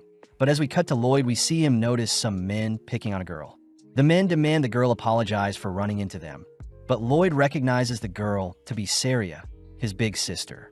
Saria is seen asking the men if they're good with playing instruments, immediately turned off when she hears the men don't have knowledge in such things, attempting to leave, but the men aren't finished with her. As the others join Lloyd, they hear that Saria is the 4th princess of the Solemn Kingdom and is a musical prodigy, having mastered all instruments. Sadly, she doesn't care for anything but music. As the townsfolk clear the scene, we see the men getting more aggressive with Saria, but out of nowhere Escher demands the men let Saria go. The men get excited to cop a feel of Escher's body, strangely producing some melodic squeals, but off to the side, Herbal cries that today's recital will be ruined. Babylon fills Lloyd in on the recital featuring Escher and Saria, a performance that is meant to heal those who listen, but this makes Grimm wonder if divine magic can be replicated with a ritual instead of a magic signature. With Lloyd intrigued to learn more about music that heals, he calls upon Run to stop the men, all while Saria is busy scolding the men for pleasing Escher in the wrong way. In mere moments, Ren unleashes her poison, specifically putting Herbal, Saria, Escher, and the 2 men to sleep, a feat accomplished with Mana Block. Lloyd says by applying the Mana Block, Ren was able to focus her mana in specific areas. Happy to see that Ren had managed to transmute her poison into something more harmless like knockout gas. Sadly, the thugs are still conscious as Ren's knockout gas wasn't potent enough, and before Babylon offers to knock out the men, Lloyd finally steps up. As the men rush Lloyd with the girls in hand, Lloyd simply snaps his fingers, teleporting the men to a random location, shocking the others, as it seems Lloyd is also trying to learn teleportation magic. Back inside the church, Herbal is told that Babylon and Ren ended up dealing with the thugs, all whilst Babylon and Ren quiver, amazed that Lloyd is carrying on Jade's legacy by attempting to master his teleportation magic. Ren wonders if one day Lloyd could master her technique as well. And with Herbal heading off to prepare for the recital, we see Saria lean in close towards Lloyd, having barely remembered Lloyd to be her younger brother. Escher says it is impressive that a music-obsessed fiend like Saria could still remember Lloyd's name, reminding Escher to invite Lloyd to sing alongside them. But Saria intervenes, declaring that Lloyd isn't ready and instead will watch their performance. With Saria asking Lloyd to pay close attention, Lloyd gets excited to learn more about divine sorcery, especially since it may be replicable with rituals, similar to rain dances. At that moment, both Lloyd and Babylon detect a strange presence, but in the blink of an eye, no traces of it are left behind. As the gang sit down to enjoy the show, we see Escher and Saria take center stage, and with a single note, Saria sets the tone of the recital. Instantly, Escher's voice and Saria's musical notes entrance the audience, a beautiful symphony of sounds that brings the onlookers into tears. Lloyd is amazed by the recital, taking the chance to draw his blade as he slices the magic around him, only to analyze the mana signature to resemble a healing spell with a strange pattern. As specks of light rain down and heal the audience, Lloyd admits that Escher's divine magic is something he can't learn just yet, but more interestingly enough, Lloyd can sense a gaze watching over the recital. Lloyd says a being very high above them is watching, wondering if it could be one of God's servants, only to teleport away before Run and Babylon's eyes. Having used Shadow Wolf to teleport to the mana signature watching them, Lloyd is seen flying endlessly through space, suddenly smashing into a strange realm filled with clouds. As Lloyd and Grimm explore the cloud-filled scenery, they stumble onto a structure with their culprit sitting atop the stronghold, declaring that the figure before them was the one gazing at them from above. As Lloyd watches on, the strange figure begins thirsting over Saria and Escher's performance, wondering if he could descend onto them and surprise everyone. Out of nowhere, the figure is struck by lumps of cloud, suddenly checking to see who is the culprit only to shriek upon seeing that Lloyd has entered their paradise. Snapping back into character, Jiriel, the angel, introduces himself, a being that serves the 64 deities of paradise. Jiriel asks how Lloyd entered their domain, especially since the wall between the human realm and their one should have kept anyone out, but Lloyd brushes aside the question, asking if he can be taught divine magic. Jiriel scoffs, seeing as a mere human is asking something of it. But Grimm and Lloyd get annoyed at how cocky Jiriel is acting, prompting Grimm to threaten to spill how Jiriel was creepily spying on the girls. Jiriel says he will only bestow divine magic on those worthy, and seeing as Lloyd isn't someone he fancies, Jiriel demands that Lloyd leave. When Lloyd tries asking once more to be taught divine magic, Jiriel conjures several holy swords that instantly dart towards Lloyd's position, but Lloyd erects a barrier to negate the attack. Seeing as Lloyd is refusing to leave, Jiriel says he'll get a little serious, all whilst Rin is seen panicking since Lloyd hasn't returned yet. Babylon wonders if he and Lloyd detected the same presence earlier, preparing to leave, as well only to notice that the clouds outside are awfully gray. Amping up his attacks, Jiriel sends multiple swords at Lloyd this time, forcing him to defend with his blade. Lloyd can't help but get excited seeing as the swords float like feathers, but are as strong as steel, and strangely the divine magic created actual swords, so Lloyd can't analyze and steal the magic used to create the swords. As Lloyd tosses his sword back to Grimm, he reasons that Jiriel will be able to produce an infinite amount of swords as long as he has mana. Therefore, Lloyd conjures a spell of his own. Wanting to test the durability of Jiriel's swords, Lloyd individually conjures a water, fire, earth, and wind spell, simultaneously firing them at Jiriel. But when Jiriel evades the magic, he is horrified to see Lloyd's magic shatter the barrier separating their realms. Seeing as Lloyd has snuck up on him, Jiriel swats Lloyd away, only to declare that his Luxa blades are invincible. Off to the side, Lloyd wonders how he can continue his experiment, pissing off Jiriel. Before Jiriel can react, Lloyd coldly utters the enchantment to activate Shadow Wolf, completely entrapping Jiriel with 4 magic circles that obliterate him with 4 elemental affinities. With the surrounding area being lit up by the explosion, Lloyd is surprised to see Jiriel evade his monstrous attack, but Grimm is horrified to see that Lloyd is trying to master Gisarm's offensive teleportation spell. When Grimm questions if Lloyd should be going all out on Jiriel, Lloyd says he isn't done yet, declaring he'll show off what he learned from Jade as he teleports another fire spell toward Jiriel. Sadly, Jiriel evades once more, choosing to taunt Lloyd as Jiriel states that Lloyd's magic isn't worthy to be blocked by his Luxa, but this fires Lloyd up. Lloyd racks his brain for a solution to catch up with Jiriel's speed, noting how the cast time of his magic spells are giving Jiriel an opening to evade the attacks. And when Jiriel sees Lloyd deep in thought, he takes the chance to rush Lloyd. Lloyd declares he'll conjure the magic spell and teleport at the moment it fires, perfectly catching Jiriel off guard as he's forced to sacrifice multiple Luxas in order to prevent himself from being burnt to a crisp. Seeing as Jiriel still refuses to give up, Lloyd gets excited hearing that Jiriel's Luxa can infinitely regenerate and duplicate, prompting Lloyd to conjure 4 more elemental spells, but this time, the spells perfectly consume Jiriel. Jiriel cries that he was lying and that there is a finite amount of swords he can create, but having been decimated by Lloyd, Jiriel is seen collapse onto the clouds below with a see-through body. Grimm suspects that since Jiriel is made of mana, his body becomes more transparent the weaker he is, and before Jiriel can dissipate for good, Lloyd begins pumping mana into him to rejuvenate him. Jiriel is touched by Lloyd's act of kindness, amazed that Lloyd was so willing to feed him a huge amount of mana, and as Lloyd feeds Grimm some mana as well, Jiriel offers to form a pact with Lloyd and teach him divine magic. Secretly, Jiriel says he'll possess Lloyd and take over his body, but when Jiriel and Lloyd form their pact, Jiriel is horrified to see he has been absorbed into Lloyd's hand. Grimm cries that Jiriel was naive to look down on Lloyd, crying that Lloyd has way more mana than Jiriel. And seeing as he has no choice, Jiriel says to learn divine magic, an angel must engrave their signature onto the caster's soul. Although special use cases like singing are needed to use divine magic, Lloyd is the exception, seeing as Jiriel has formed a pact with him. And as Lloyd begins digging into the essence of divine magic itself, he declares that he's unlocked a new skill.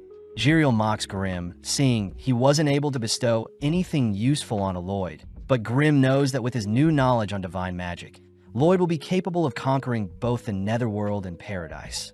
Lloyd does admit that he is quite sad to see he picked up divine magic so quickly, revealing that he loves to indulge and study the magic he wants to learn, but seeing as it's still a win overall, Lloyd asks how he can cast the Luxa spell Jiriel was using.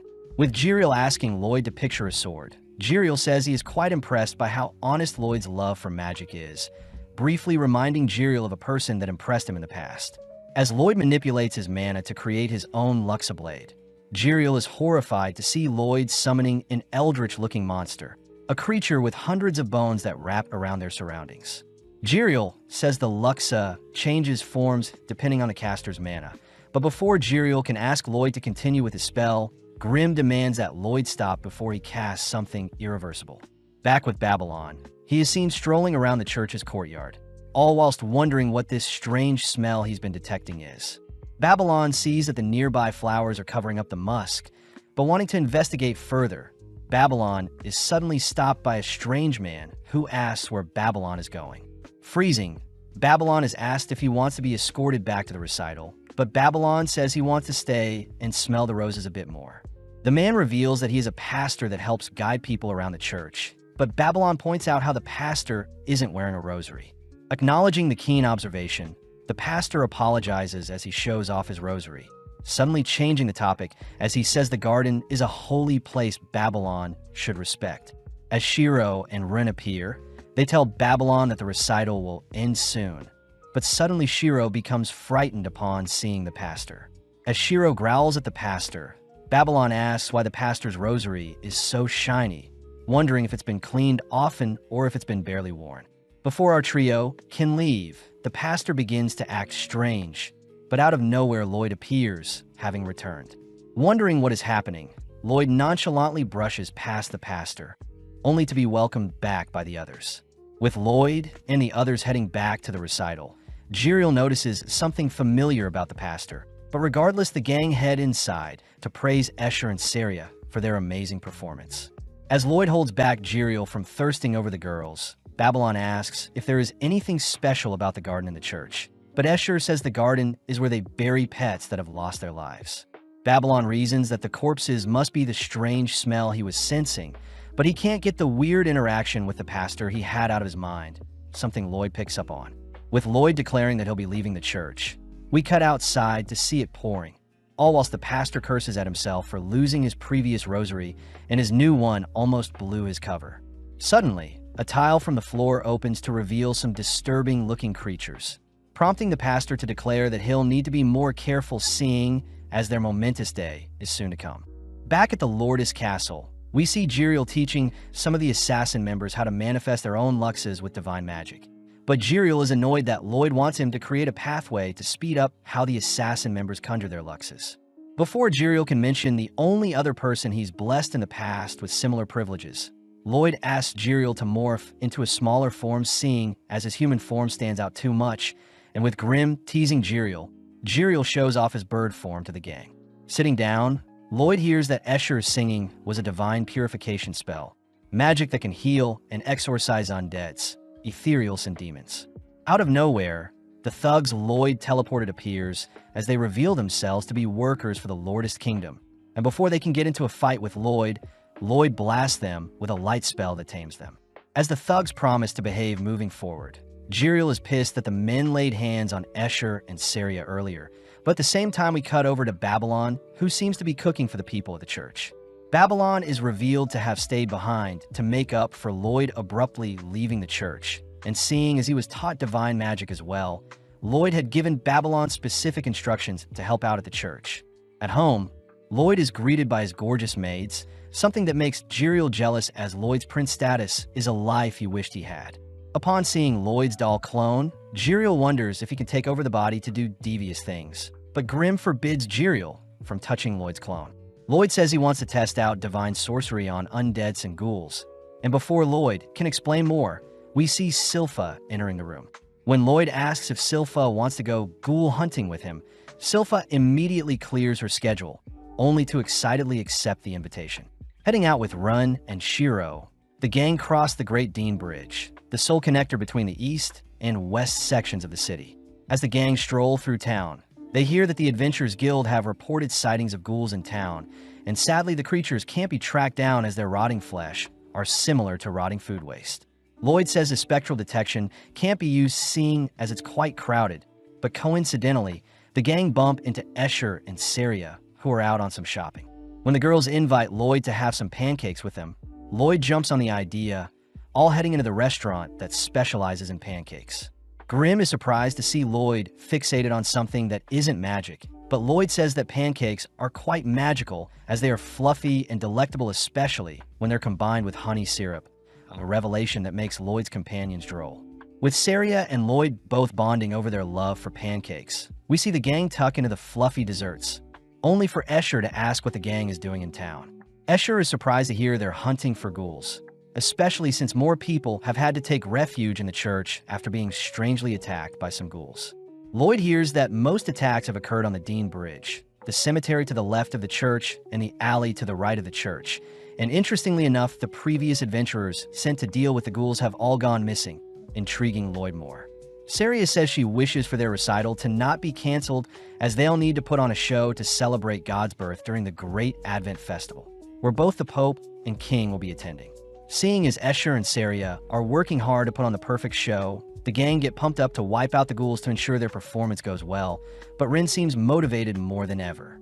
Rin says she is grateful to have experienced so many new things in her new life, declaring she'll protect the city no matter what. And seeing as their first location to search is the Dean Bridge, the gang head towards the sewers to kick off their search. Silpha and Shiro are immediately disgusted by the stenches emanating from the sewers, but when Silpha asks why Lloyd wanted to hunt ghouls in the first place, Lloyd mentions how he was invited by a particular adventurer. Right on cue, Tao appears from the sewers, embracing Lloyd with her smelly body, but Silpha quickly breaks up the reunion. Tao reports that she got lost in the sewers and lost her torch when returning to the entrance. But before Tao can head home to restock on supplies, Lloyd shows off his divine helio spell that lights up their surroundings. With Lloyd leading the way through the sewers, the gang are amazed that Lloyd's helio spell is both lighting up their surroundings and cleansing the surrounding air and water, making it a more appealing place to explore.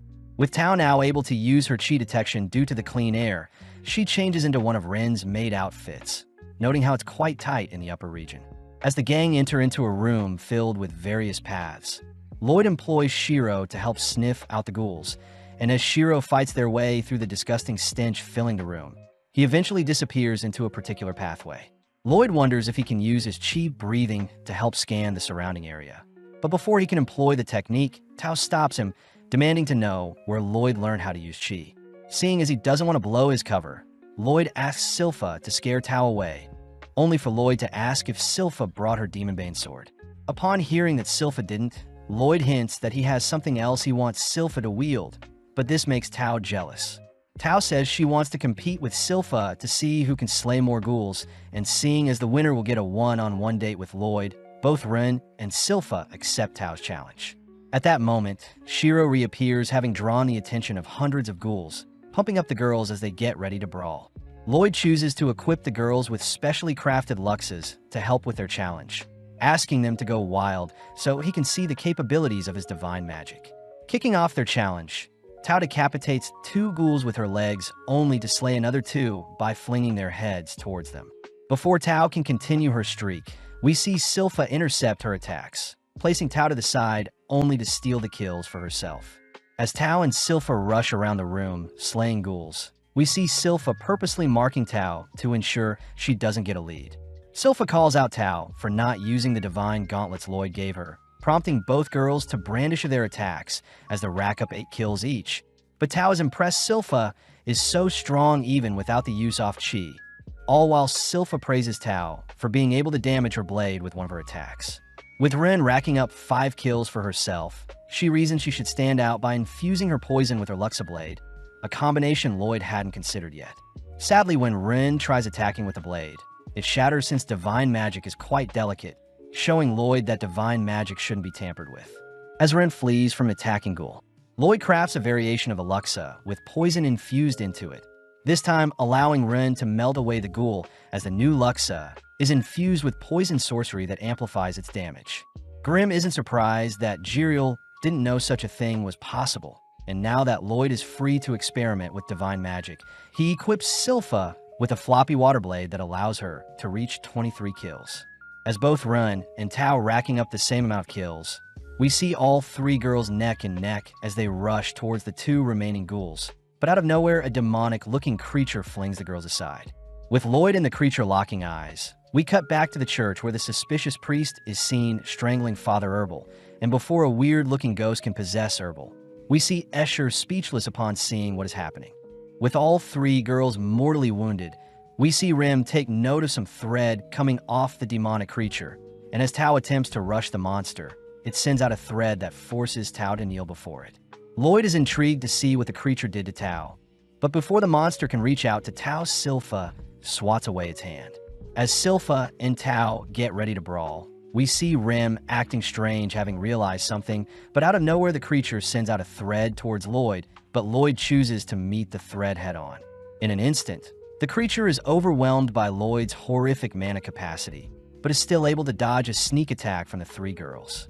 Rim cries that the creature's spinal cord and automatic reflexes are an indicator of what it is, and as Lloyd inspects the thread he tore off from the creature, he sees that the thread resembles a miniature spinal cord.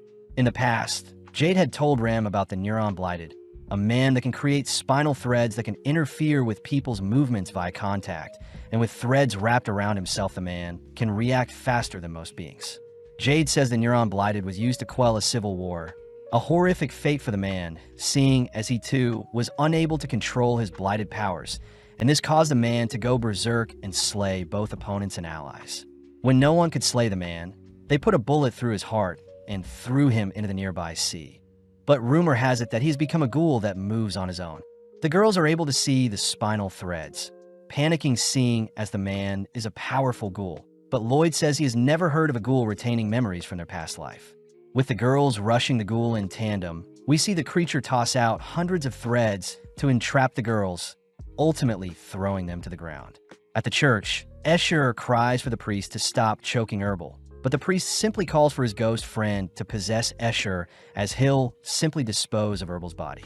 As the ghost begins to swallow Escher whole, we notice a single dagger slay the ghost and puncture the priest's arm, revealed to be Babylon, who has come to save the day. Seeing as there is a threat, we see the mysterious priest transform before everyone's eyes, taking on a demonic-looking form. When the ghoul glances at Lloyd, it begins its march towards the boy, but the girls instantly rise up, declaring that they've figured out the monster's tricks. With the girls drawing the Luxes, we see the creature shooting out its web of threads once more, but this time the girls manage to make their way through the threads. Before the girls can land lethal blows, the ghoul reflexively defends against all 3 attacks, only to blow Tao and Rem back. Seeing an opening, Silpha thrusts her blade towards the monster, but it manages to catch Silpha's blade, giving Rem the chance to mount the creature. Making use of her poison, Rem begins infecting the monster's brain with her neurotoxins, officially paralyzing the ghoul's spinal threads. Tao rushes in for a kick to the head, only to follow up with a flurry of punches, but she swiftly evades, having detected the ghoul hardening its thread in an attempt to cut her. As Tao leaps back, she sees the hardened thread dicing up the ghouls around her, and as the ghoul leaps into the air and buys time for Rem's paralysis to wear off, it fires off another cage of threads at Tao. Countering with a chi tornado, Tao is able to wrap all the threading around her Luxa gauntlet, only to fling the ghoul towards Silpha. Taking a stance, Silpha welcomes the challenge as she employs a dual blade slash that sends the creature flying. But before the girls can celebrate, Silpha says he was able to block the last second since his paralysis wore off. The girls wonder why Silpha is playing around with such a floppy sword, all still wondering how a blighted being is able to control their powers so well. But at the same time, we see the ghoul taking the chance to flee the scene. The creature utters that its master is at the church, cursing the girls for giving it such a hard time. But before the ghoul can head to the surface to have some fun, we see one of its legs suddenly be burnt off. With the girls hearing that Lloyd had to go and handle something, we see the ghoul frightened by what Lloyd did to its leg. Flashing back, we see that the ghost following the priest around was a tormented soul always bullied by others, and with nothing to live for the man, eventually became a wraith. The wraith knew he was only capable of possessing weak souls, and on one fateful day, the mysterious priest had gifted the wraith the reassembled body of Neuron Blighted, a being he deemed Civil War. Taking on the name, Civil War was grateful for the powerful body as he used it to slaughter the people who tormented him. And when he felt disgusted for doing so, the priest was the only one who welcomed Civil home and took him in. In the present, we see Lloyd's aura overflowing with power, something that freaks Civil out as he understands Lloyd is a being he can't compare to. As Lloyd employs his own Luxa blades, he conjures up a disgusting amount of mana that frightens Civil further. But refusing to allow Lloyd to mess with his master's plan, Civil manages to stitch his leg back on with his threads. As Civil rushes Lloyd, he is forced to duck and weave, all whilst giving up one of his arms to evade the onslaught of the 7 goddess blades Lloyd is using to surround him. And having spotted an opening, Civil rushes to attack Lloyd from behind. Sadly, Lloyd's perfect barrier halts Civil's attempt, and as Civil and the wraith's life flashes before their eyes, we see Lloyd choose to spare him. Lloyd confirms that Civil is no longer reacting reflexively and is now moving on his own, excited to study Civil as Lloyd plans on taking Civil to meet the other Blighted at Lordest. Lloyd is surprised to see Civil can talk, only to warmly offer Civil a place to stay, words that make Civil tear up. Civil cries that he is grateful for the love Lloyd has given him. But as we flash back, we see the priest forcing Civil to swallow the divine spell Luma Maxima, a contingency plan for whenever Civil is captured. In the blink of an eye, Civil's body is eradicated, alerting the priest to Civil's demise. Although Lloyd is unharmed, Lloyd chooses to retrieve the blade Civil had lodged in his skull, intrigued to see what Civil's master has in store for them. On the surface, Babylon orders Escher to take Herbal to the Adventurers Guild, and although Escher doesn't want to leave Babylon behind, she forces her body to drag Herbal to safety. Babylon admits that he stands no chance against the priest, and before he can make small talk with the priest, we see the priest extend an attack with his demonic arm. Although Babylon can evade, he remembers the moment where Lloyd had entrusted him with protecting the church, uttering that Babylon should keep an eye on the mysterious priest and rely on his intuition to survive. As Babylon charges up a spell, he says he is surprisingly calm even when faced against such a powerful being, choosing to toss out some projectiles that don't faze the priest. When the priest extends his claws towards Babylon, he forces Babylon to dig deep, inspired by Lloyd's words as he manages to slip by the priest's defenses. Instantly, Babylon blasts the demonic priest with hundreds of glow-purifying spells, an attack that stalls the priest. Sadly, the priest locates Babylon through all the blinding lights, only to puncture Babylon's heart, swiftly ending their brawl. At the same time, we see Escher taking Herbal to safety, all whilst Lloyd and the gang seem to be waiting out the storm. The priest declares that his own body isn't so easily taken down, turning to leave, but suddenly Babylon springs back up, declaring that the priest had missed his heart. It's revealed that Babylon is able to rearrange his organs and bones in his body, successfully evading the lethal strike the priest dealt. And now that he is close to the priest, Babylon tenses up his body and strikes the priest with a powerful blow. Unfortunately, the priest's stiff body ends up reflecting the impact onto Babylon, inspiring Babylon to surpass his limits. Further infusing mana into his muscles, Babylon fires off a flurry of punches, all whilst hoping that Escher was able to escape successfully. After a few seconds, the priest simply flings Babylon away and into the church, mocking Babylon's pathetic use of divine sorcery. The priest mentions how he too can use divine magic, suddenly casting his own Luxa that manifests into the unholy blade Excalibur, a weapon that terrifies Babylon. The priest gets excited to skewer Babylon, but as we cut over to the Adventurers Guild, we see Katarina handing out towels to other adventurers who have made it out of the pouring rain. At that moment, Escher appears with Herbal's unconscious body, drawing in the attention of everyone. When the adventurers asks if Escher needs any help, Escher tries crying out for help, but she suddenly stops herself. Choosing to leave the scene alone, Escher feels sorry for Babylon, as she could tell that none of the adventurers present could stop the demonic priest, and as Escher runs through the rainy streets alone, she wonders how she can help Babylon. Escher cries out to God to help her, suddenly reminding her of Saria, who had scolded Escher in the past. But as Escher takes a horrific tumble, we see Lloyd appear with an umbrella to shield her from the rain. Lloyd says the others are buying raincoats for them, so Escher should wait here, but strangely Escher cries out for Lloyd to help Babylon.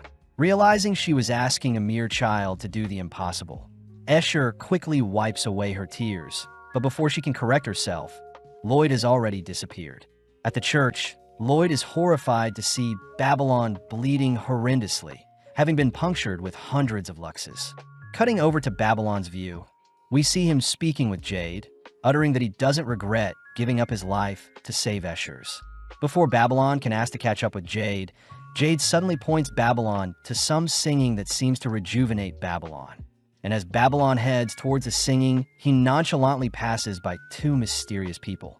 Waking up, it's revealed to be Escher, who had been singing effortlessly to heal Babylon, exciting the assassin members as they cry out that Babylon's been asleep for 3 days.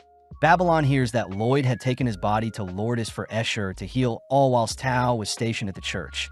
And Silpha told the Adventurers Guild and both Albert and Saria about what transpired on their ghoul hunt. Luckily, Escher and Herbal will stay at the Lourdes Kingdom for safety, and any other workers will be housed at the Saloon Mansion. As for Lloyd, we see him arrive just in time to welcome Babylon back, revealing that he and Jiriel had tried healing Babylon themselves. But it was ultimately Escher who stayed up the past 3 days to sing and heal Babylon. Babylon is grateful for everyone's help, choosing to fill everyone in on the priest's ability to shapeshift and use luxes, but Jiriel refuses to believe he blessed such a demonic man. Babylon adds that his glow divine magic did nothing to the monster, but Lloyd says purification magic only works on those who are guilty, and seeing as that monster a man didn't feel bad for harming Babylon, Lloyd declares he'll need to investigate things further. Speaking to Herbal, Lloyd hears that the priest wanted a wraith to possess both Herbal and Escher to further infiltrate the church, swiftly asking Babylon what made the priest suspicious. Babylon simply utters that he was rounding the garden during his free time, and coincidentally he saw the priest.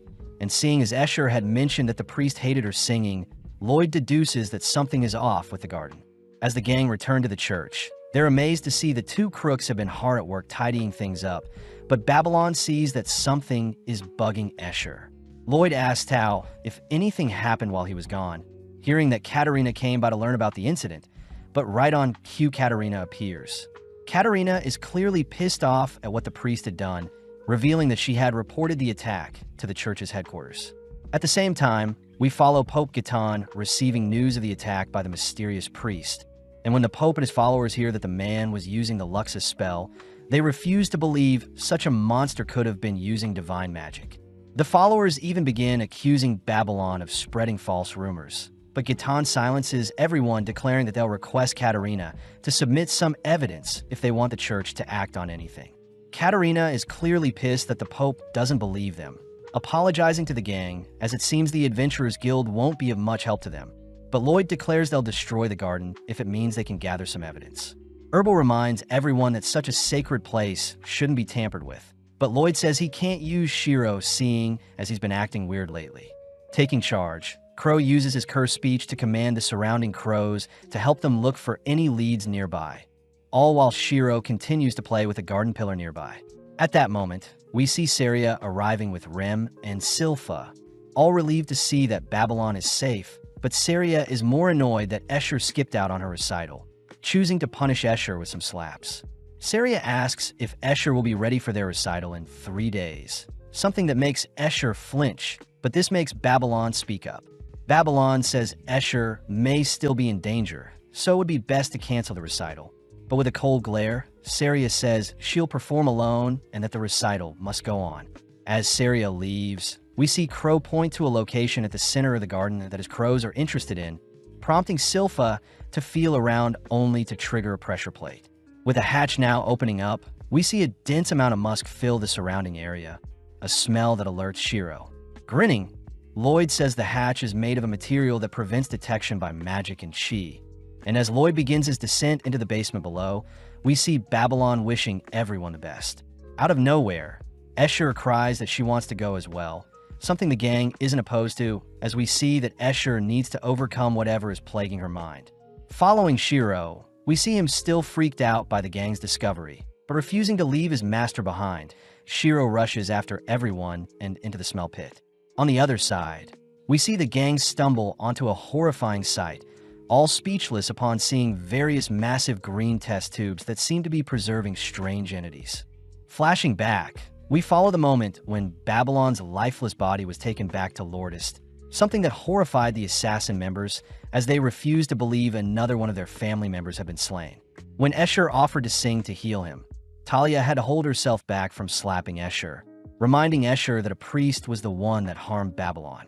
With everyone laying eyes on the disgusting monsters before them, the gang cry out that there are human experiments amongst them as well, plus Silpha points out how they can hear everything happening in the church directly above them. The gang fear that the priest will return soon, but Rem suddenly points out a familiar-looking ghoul similar to the one they fought in the sewers, making Silpha realize that the influx of ghouls in town wasn't a coincidence. Lloyd declares that synthesis combined with alchemy was used to create the horrific beings before them. And interestingly, the priests seem to be experimenting with fusing wraiths into people. Disgustingly, Silpha wonders if the ghouls they fought were the priest's twisted experiments. And worst of all, the priest's monstrous form would indicate that he is a chimera. The gang are all pissed at the priest for toying with the lives of hundreds of people. But off to the side, we see Lloyd fixated on the papers he has found, weirdly jumping in joy at the intel he is gathering. Lloyd secretly wishes to personally inspect the priest's chimera body, but suddenly Silpha and the gang cry that they'll destroy the laboratory, something that Lloyd doesn't want happening. Before Lloyd can talk the gang out of it, a strange serpent creature sneaks up on Lloyd, but Crow has already detected the being's presence, immediately canceling out the creature's projectiles with his cursed speech.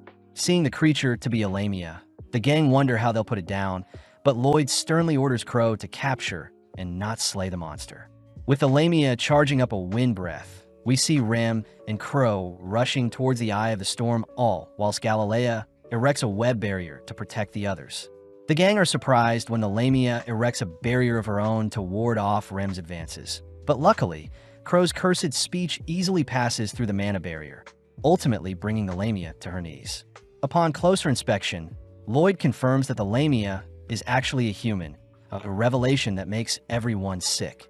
Seeing as the Lamia is writhing in pain, Crow prepares to put the being out of her misery, but suddenly Escher asks to speak with the poor soul. When Galilea tries pulling Escher away, Lloyd stops Galilea, only for the Lamia to tail whip Escher, a reaction Escher knew was coming seeing how frightened the Lamia is. Escher can only feel sympathy for the girl who had been tortured and forced to fear the priest, but out of nowhere the gang suddenly hear the tunes of a piano being played above them, a phenomena that naturally prompts Escher to sing along.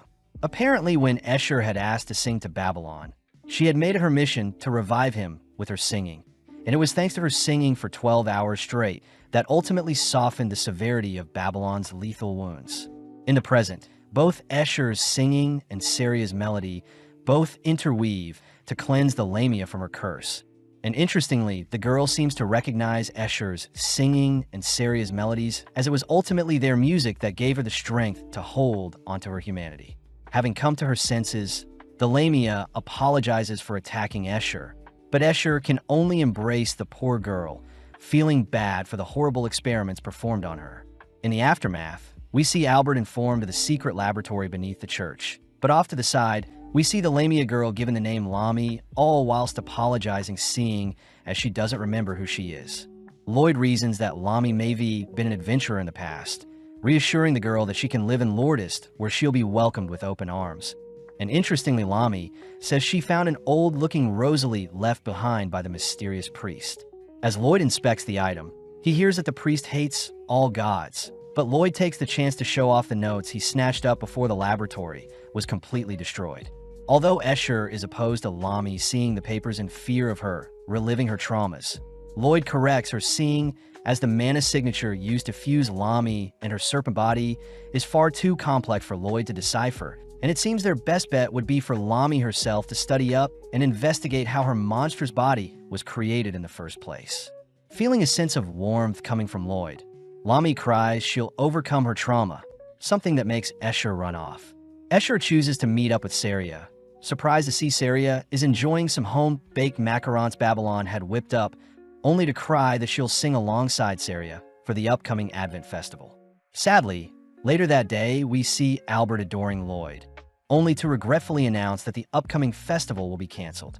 Albert fears that the existence of the priest is too much of a wild card for the festival to be held, and seeing as the gang expect the priest to cause a ruckus during the festival and even tries slaying the Pope, Albert wonders how he can call off the festival without upsetting the townsfolk. Silpha adds that the rosary Lami found was a golden one, an indication that the mysterious priest is one of the 12 bishops that oversee the central church, including the Pope. When Herbal says none of the bishops match the priest's looks, Silpha mentions how the priest can most likely morph their body to blend in. But this isn't enough to convince Herbal that there is a traitor amongst the bishops. Babylon suddenly remembers that the priest didn't need a ritual to cast his luxes and had used a pass, and seeing as only one of the 12 bishops can pull off such divine sorcery, Herbal finally accepts their discovery. As it begins to rain, we see Grimm asking if Jiriel already knew about one of the bishops being a devious person. But Jiriel says he only gave Gatan the Pope the pass, and Gatan chose to bless the 11 other bishops, a feature Lloyd used to teach the assassin members how to conjure their own luxes. Seeing as the church still won't acknowledge the dangers the mysterious priest may exhibit, Albert says they'll simply have to continue the festival as planned, but they'll need to isolate each bishop during the festival and interrogate them as a way to protect Gatan himself. Albert declares that their current party will have to be responsible for protecting Gatan during the festival. But as we cut to a few hours later, we see a letter being delivered to the central church. Strangely, Bishop Anastasia intercepts the letter when she hears it was meant to be delivered to Gatan directly from Albert, only to smirk as she runs off into a strange room. With the tap of her shoes, she forces another mysterious-looking hatch to open, only to report the letter to the priest who seems to be in his main laboratory. Anastasia says Albert will be inspecting the church in the coming days, something the priest isn't too concerned about as he unveils the leftover arm of Civil War only to consume it with his monstrous hand. In an instant, the priest is able to mimic Civil's powers perfectly, declaring that he has lots of tricks up his sleeve for the festival, only to call forth the various monsters he had created in his lab.